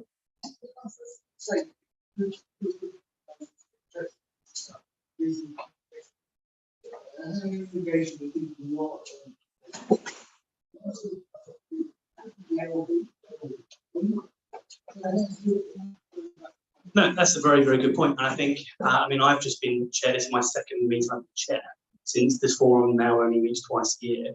And I'm keen to look at the data similarly with Chris. How do you engage residents who want to join? So my day job was is in the NHS. So, you need to engage a variety of people from different languages, backgrounds, and also cognitive abilities as well. How do you get information that's easy to digestible? It is a tough gig because you can't get everyone you want to.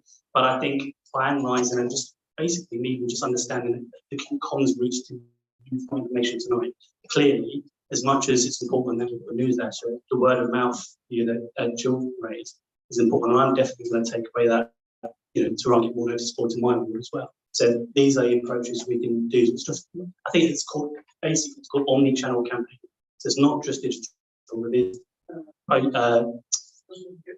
No, absolutely, and you can't. And frankly,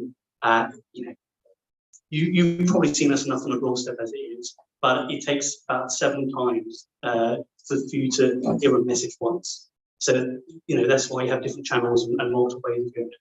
But thank you very much, Chris, and really appreciate presenting tonight. One more round of applause for Chris. So, open forum. So what this obviously is here to speak about, one second, is to speak about any issue that residents want. And I'm conscious that many of you may want to speak about the Mitcham Gasworks development. Is that correct? Yes. That's correct? No? Okay. All right. So, okay, good. All right. So hold the horses 1 second. All right. So basically, I'm also chair of planning, and this isn't the planning committee. So I think we can establish that. But also, we don't have the developer here, nor do we have officers who can address any particular nitty-gritty queries. The number one best way is to take part in the consultation, whether you're supportive or you've got a concern. That being said, I am very keen to inform the developer of your concerns, questions, issues. And what I'd like to do, if you work with me, is we've got about 30, 40 minutes, is from the time I said about half on it, is basically start from first row here, work my way back, and try to basically raise any questions or concerns that could be captured, because we have got it recorded, and then the developer has that on record. But again, to be part of the formal consultation, please do go to the council website. Please do fill it in with your support of our concerns. It's the best way you can get your voice heard. So I'll ask you. Go for it. What's your question? We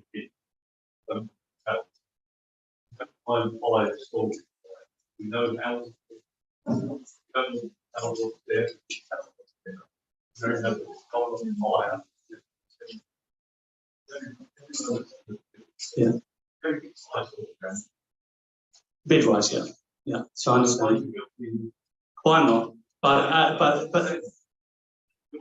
of course, but this is exactly where we need to get to, because there is a point that you may or may not be aware of, that there is predetermination. So myself, Jill, Dan, Michael, members of the planning committee, and it's important that we come to this decision with an open mind. Now, you can of course lobby us, email us, etc. But what I cannot say here and say, you're right, you're wrong, I'm going to vote this way, I'm going to vote that way, because that's predetermination. We can't do that, and I won't have any say of that. But what I do want to do is facilitate your views being heard by the developer, and they can actually make the decisions and the changes accordingly. They may listen, they may not, and then the planning committee will make its decision based on those facts. But again, it's really important we back that up by taking part in consultation. So what I'd like, I appreciate that. That's fine, but I appreciate what I'd like to do, if it's okay, is to start here and then you can go back to you. Would that work for everyone? Yeah. Yeah. So should I give you the mic? Would you like to start it?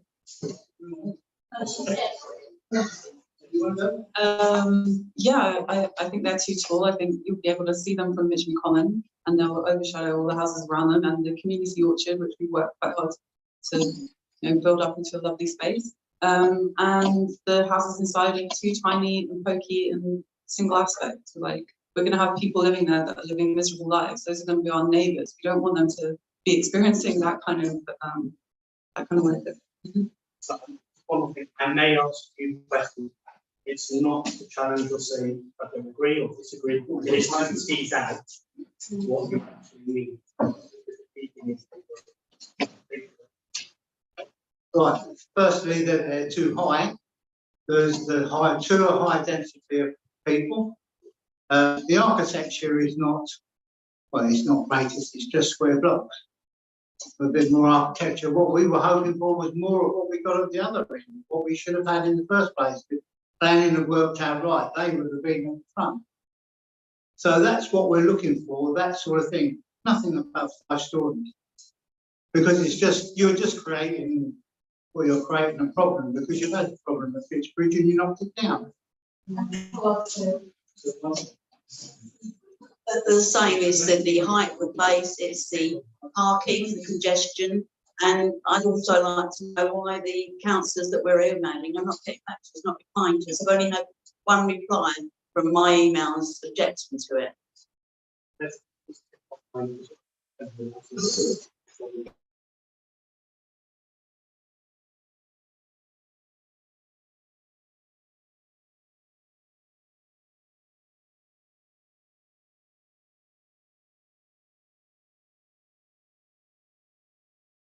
Go single person, but single. But I can tell you that no one agreed this one. And you can be on the planning commission, you cannot be. End of the day, your position is to listening your people around. We gave a vote, and you are our voice, and what you have to understand that this is creating so much problem. These people have been lying. All the picture they show is a picture people walking on the street. I didn't know. Did you know, guys, that Western Road will come in pedestrian? Because if you're watching this picture, there is a mother, son, and father happily on the middle of the highway of the road.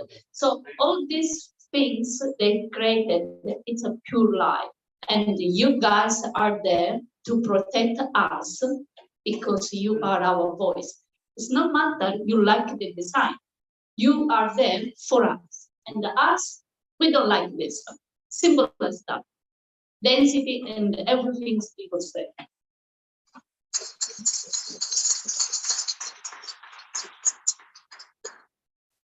There's massive infrastructure problems as well, like congestion on Western Road, bus routes. Obviously, we've got doctors closing down, things like that, that need to be addressed. As Sarah Feet says, they show pictures of empty roads, and it's just not reality, to be honest.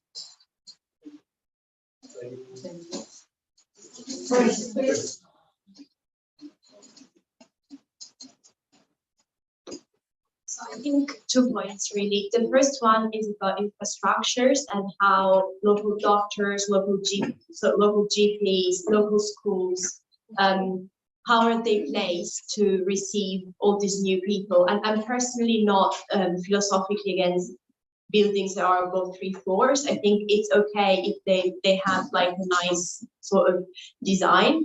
It's more about the quality of the houses, because you can have high-rise buildings with beautiful houses inside, and you can have high-rise buildings with very poor internal designs. And I think if we want to really deliver the idea that Mitcham has to be leveled up to the other parts of Merton, we cannot allow for low quality housing to be built and for loads of people to come in at a time when supermarkets are closing and stuff. So there needs to be a plan where if people come in, they are allowed to live in a dignified place with like more than a small flat with no windows, you know, like it needs to be dignified and it needs to come together with more GPs, more schools, more bus routes, etc. That's what I think most people feel like, yeah. I've got one comment, even though I don't live in this part of the borough, is that you don't want it turning into looking like Croydon. Croydon is a complete disaster area with those huge buildings. I never go to Croydon unless I'm absolutely forced to, because it's just the wind tunnels, huge glass buildings. God, there's many. You've got the Benedict, what's the other one? Our site, was it that other site? Benedict Wharf, they're going to build those how high there as well. And the mayor agreed it. Said it can't, agreed it. You just don't want it to turn into Croydon. It'll just look appalling. I just wanted to add what the gentleman down there said about the fact that we took down the slips because there was so much trouble with the clients that were there. We also took 3 blocks down in Potts Hill. Did you know that? Because you're all so young and we're all so old.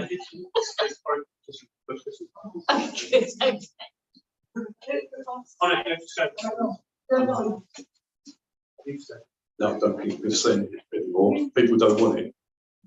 He wouldn't put my no on the notice board. Does it have to be about the gasworks? It doesn't have to be. That's my question. Yeah, we have a lot of problems in certain parts of Mitcham about flooding, local flooding when it rains. See this top of my road, outside this building almost along that whole of that stretch. Are you doing anything about it? And if so, what? So you might say the road. My road?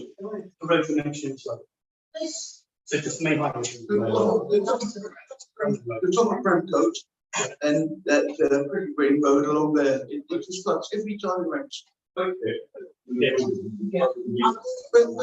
Where the old Queen's Head is. Yeah, that's the road being dealt with. How you job?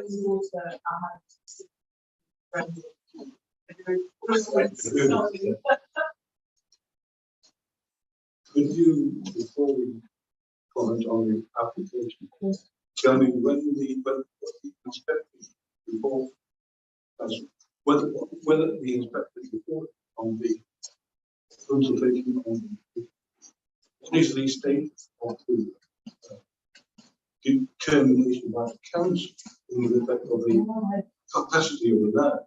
How does that compare with the proposals made by the developer?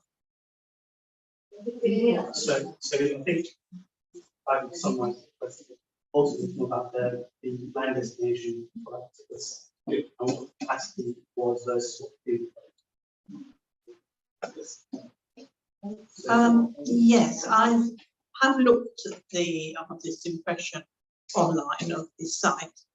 but I can't remember how many dwellings it says.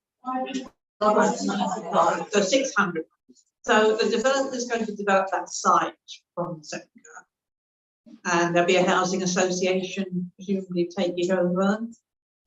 Do you know whether the people that will be housed in it are going to be people on Merton's housing list, or whether they will come from all over the place? Because it would be nice to have people who will be really cracked, unsuitable accommodation. This part. So what we have is council negotiating with the party, so so take people from our 65. So that's what it's saying. So we're doing so we have a different housing. So that's the general rule.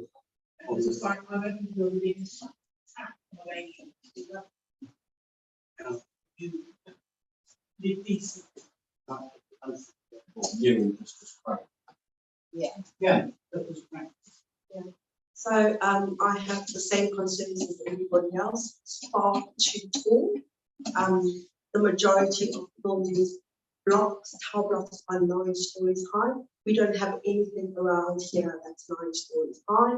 It's just in out of character with Mitcham and the village feel that we would like to maintain and preserve.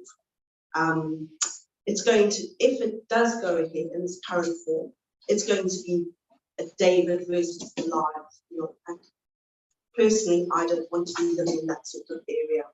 Yeah. There's too many single aspect flats. There are no homes.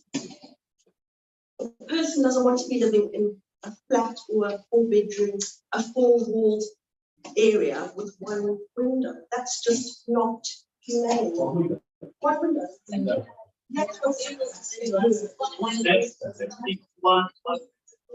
And I'd like to know what the ward councils, of which I've got 3 and 1 is going to do for better homes for current and future residents for Mitcham. I'll bring the ward councillors at the end of this. Thank you. My question is more about enforcement, because there doesn't seem to be any sort of enforcement when it comes to any of these building projects. What is classed as affordable housing? It seems to differ between what the council thinks and what Mayor Carmen thinks. How much influence is he going to have on this overall dwellings? Because it seems, if you take Benedict Wharf, for example, the council came out on the side of residents. Next thing we know, converts is put in, and we end up with even more. So we really need to keep finger on the pulse. But I'd like an answer to the question: what is affordable housing? What does that mean? That's a very good question, and it depends on who you're asking. So I think colleagues in the committee would say that they class affordable housing as actually those that can house people on a housing register. But affordable housing products also include shared ownership, and that's part of the calculations. And there's a national split, my head 60 to 40, that developers can place as shared ownership. But it ultimately depends on scheme and viability. What I can talk about in general terms is that since we share the committee, we have stamped super hard on viability. So what does that mean in practicalities? It means if the developer says we can't do anything affordable, I've done another quality assurance check, so another person check the numbers, lo and behold, we can do something affordable. So this is what we have been doing since I took taking the chair of the planning committee. We passed 22 houses or flats, units for people. 19% of them are affordable. So that's the ratio. But the issue is the wider platform and affordable versus private, and there is 5 different factors within that. If you put browsing, Who checks up that they're actually adhering to what was agreed? So there is, very good question. So there is a whole building planning process, and there is ultimately behind the scenes there's some conditions, and all councils, every council has to give a full application into us and the committee if they suspect the condition is being followed. And that's for small schemes that we're often those or large maintenance. and the ward councils have the provision of doing this. And we've taken, well, for example, Wimbledon College was conditional placed by noise, and there was suspicious by all the councillors that wasn't being followed. We pulled that in, had a mediation session now with successful outcomes. This is things we can do in house. Yes, hi, and I'm objecting to this because of the parking issues that are raising from this 600 properties being built. We have properties in Dorset Road and Bond Road, and it's a nightmare at the moment. You're making it even worse for us. We have it's a cul-de-sac, and people can't even park there at the moment. But you're making it even more problematic for people, residents living there. Also, the height of the building as well, that's also considerable. I mean, you've gone from, was it 5 stories to 9 stories now? Well, they have, okay, they have this.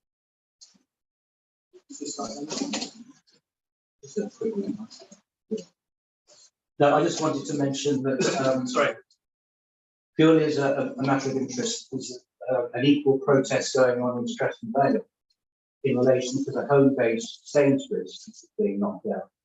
And Clarion have bought that site with another company, and they're planning on building a high-rise block of flats, etc., even higher than the one in Gasworth. So it might be interesting to keep an eye on that protest as well, because all the protesters are raising the same issues as they are here today in relation to the works in the Maidstone Road. And it's not that far away, and once we get 2 or 3 of them, then as someone else has said, then obviously there'll be more. Thanks. So I'm from Merton Green Party, and we wrote an open letter to the council on the 14th of August last year. Andrew Judge, the Cabinet Member for Housing, did respond, but his response was that he couldn't really say anything substantive along the lines of what you were trying to explain, I think, Aidan, that there are limits to what councillors in certain positions can commit to. But I wanted to say at this forum that I've spent quite a few hours now helping residents to knock on doors and hand out the leaflets that the residents themselves have created. And really, it's unanimous opposition. Every single person, and I'm not saying this to score political points, I hope that the people who I've been out with would back me on this. Every single person who we spoke to said all of the points that people are raising here about the number of units, about the height, about the congestion, about the fact that over a third a single aspect. And I've also picked up on, this is my final point, a lot of frustration from residents about ward councillors not actively engaging. Now, I know this is very predictable coming from somebody's mouth in a different political party, but I really would urge the relevant ward councillors to do as I've done and go out with the residents and knock on doors. And you don't have to commit to saying anything, your personal opinion on the doorstep, but you can at least say, what do you think? Write it down on a clipboard and, help the residents in that way, because I sense there's some kind of desperation. Thanks for listening.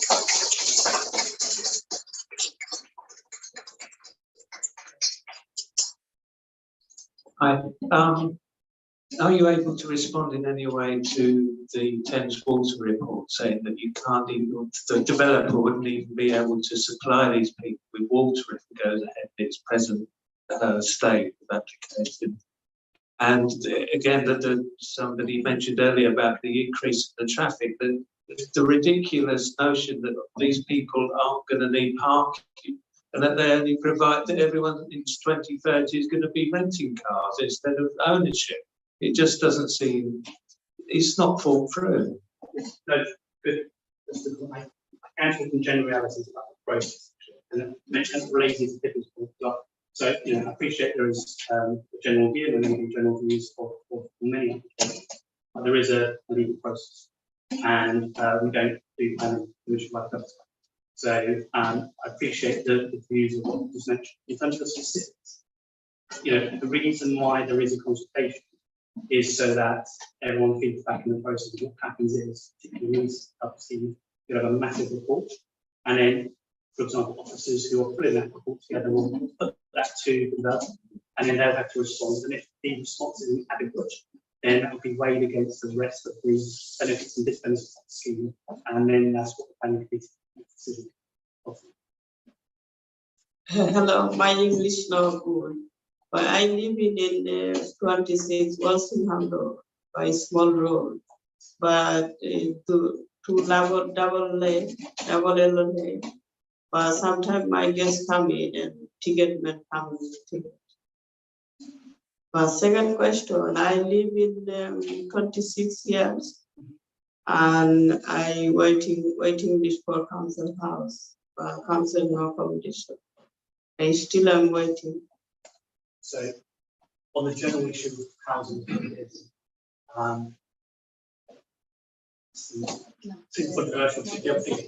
do need to build more houses, and we do have that we've given a target of 1,000 properties per year, and that includes HMOs and other aspects. But as you say, there are many people on housing lists for very long time and can't be housed, and that's the nature of supply and demand issues that we have to.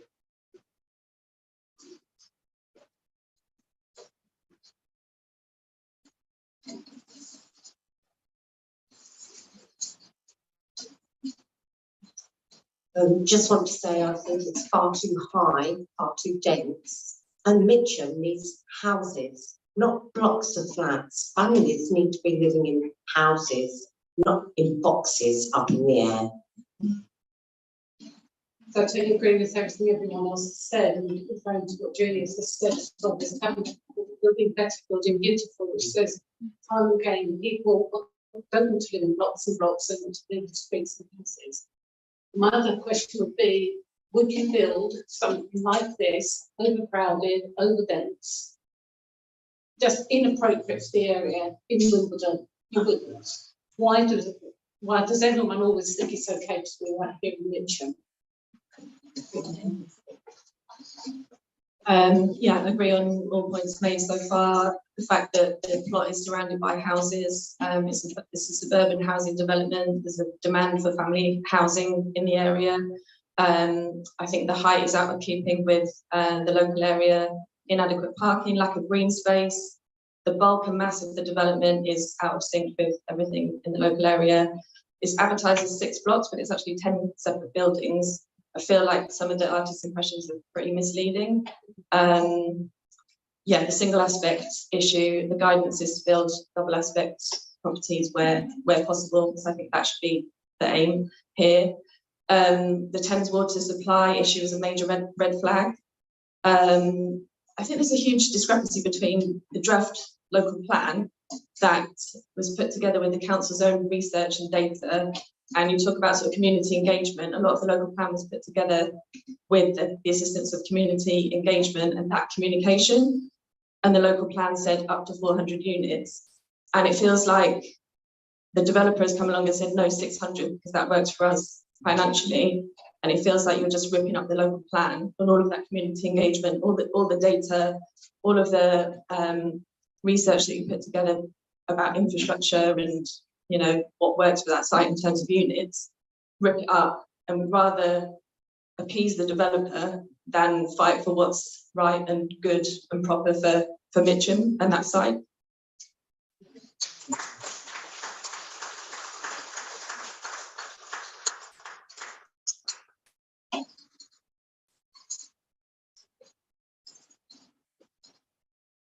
Yes, sorry, we're going around. So, but you can catch me after.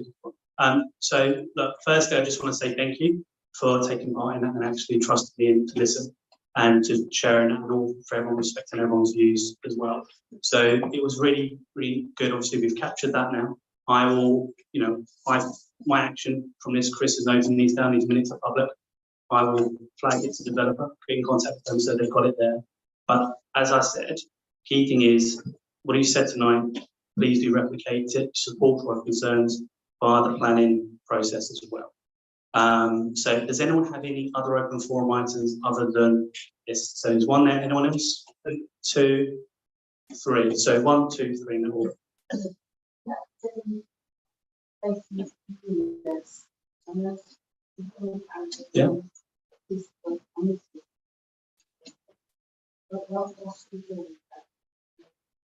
I will call one of the councillors in on my left here to give the exact detail because there's a variety of things. But you may have called Siobhan. You may have called Stephen. Yeah, it is Stephen. Yeah. No, I thought from a cabinet perspective. Yeah, but anyway. So we'll hold it in a second. We'll go back. Anyone else? So Siobhan was on television. You may have seen her talking about the units. So that's one of the things you may be referring to as well. So you had another point other than Catherine? Now, I thought, what's happening? We'll take that away. I don't have the answer immediately now, but let's take that away. And so you. What it was, I think, just an update. I know one of the local councillors was having a look at lighting in the car park at Morrison. It's been a problem for quite a few years, and there's a lot of dodgy stuff going on around the corner where there's no lights at all. So I just wondered if there was an update on that, because it's owned by a separate company, it's owned by something different. So the two people that own the shop itself, at night time, it's not dark. Sorry, dangerous with you. I reported it because the lights are the officers all they fixed it, but the ones in the north, I've asked them to try and coordinate on do something about it, but they have told me that they fixed the back or back. If that's not the case, let me know and I'll get the officer back. Very much question of it, because they Right. So one thing at a time. No, 1 second. Sorry, we've got. I want to feedback on those comments because we've got 5 minutes left, and then we'll call it a day. So, Phil, do you want to update on ULIS at all? You don't have any. No. All right. So what we'll do is we'll get a further detailed update on ULIS, and get back to you on that via Chris. And sorry, we'll do one more round of questions. So yourself, you sir, and who's the third hand? Third. You always said to us that we need to keep doing some things about this Mitcham gas work. We got over 600 signature in petition. We got petition online. Over here, 100% they tell you this does not want it. We are the meeting with Siobhan. Over 100 people came over and still disagree. What you want from us more to tell you that we don't like this structure? What you want from us to cross it to you that these things is not right? So I think there's, again, you talk about within consultation and outside of consultation. Siobhan's meeting and other engagements have been either pre-consultation with the person or outside the consultation process. For it to be included or form part of the officer's report of the planning committee, you need to make your voice heard via the planning process officially. So going to Siobhan on her own isn't the planning process. But by going to Siobhan and then going, for example, to the council's website and making your representations there, that will be part of the planning process. So if that's the key. Send your petition to the planning officer, we can report it in. So make sure you submit that petition to the planning. How is that submitted by staff now? So the details will be on the actual, because you'll be aware, probably frequent visitors to the webpage of planning application. So the details will be there, how you can do that. So I'm telling you, so you go there, so all the details are, so when you go to the planning portal on the council website, if you type in the reference number for the actual planning, then that will bring up details of this planning application. I'm assuming because of your detailed questions that you've gone there a lot, because it sounds like you've read the scheme, so that's why I assumed you've gone there previously. But if you haven't, type in the reference number for the application, pop up, and then there's an option that says click here to take a consultation, do that, and then you can provide further information and also have the details of the officer who's leading the planning application as well.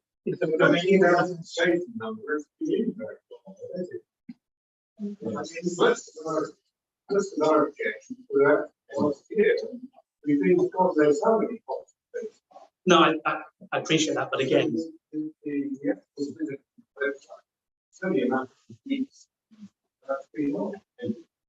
but if you talked about very detailed aspects of the scheme, so if you talked about the very detailed aspects of the, I'm assuming you've gone there and know where it is. So that was the issue.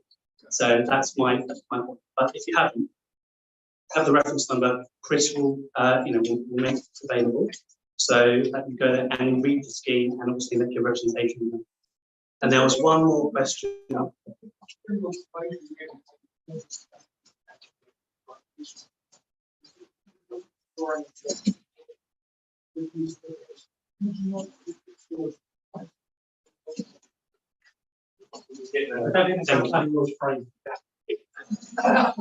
It's not, but did you know there's actually, well, actually, there's a consultation going on about planning laws, so you may want to be as one of the criteria. So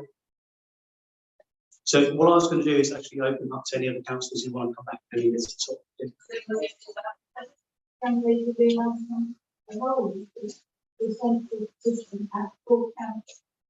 You can do. Sorry. So I don't know if she's sort of doing that. It's too late now. So the issue is, so the deadline is going to be, it's going to be the first week of March. So I haven't. Well, sorry. Oh, sorry. Yeah. So it's 4th March. So basically, as Chris was alluding to, presentation of the petitions is too late for anything like that, and it still wouldn't form part of planning consultation. So the best thing to do is make reviews and plan the consultation. So look, I'm going to call this to an end. Look, really appreciate your time, energy, and also working with me. Thank you so much. Big round of applause to Chris for all the efforts. Big round of applause to Phil.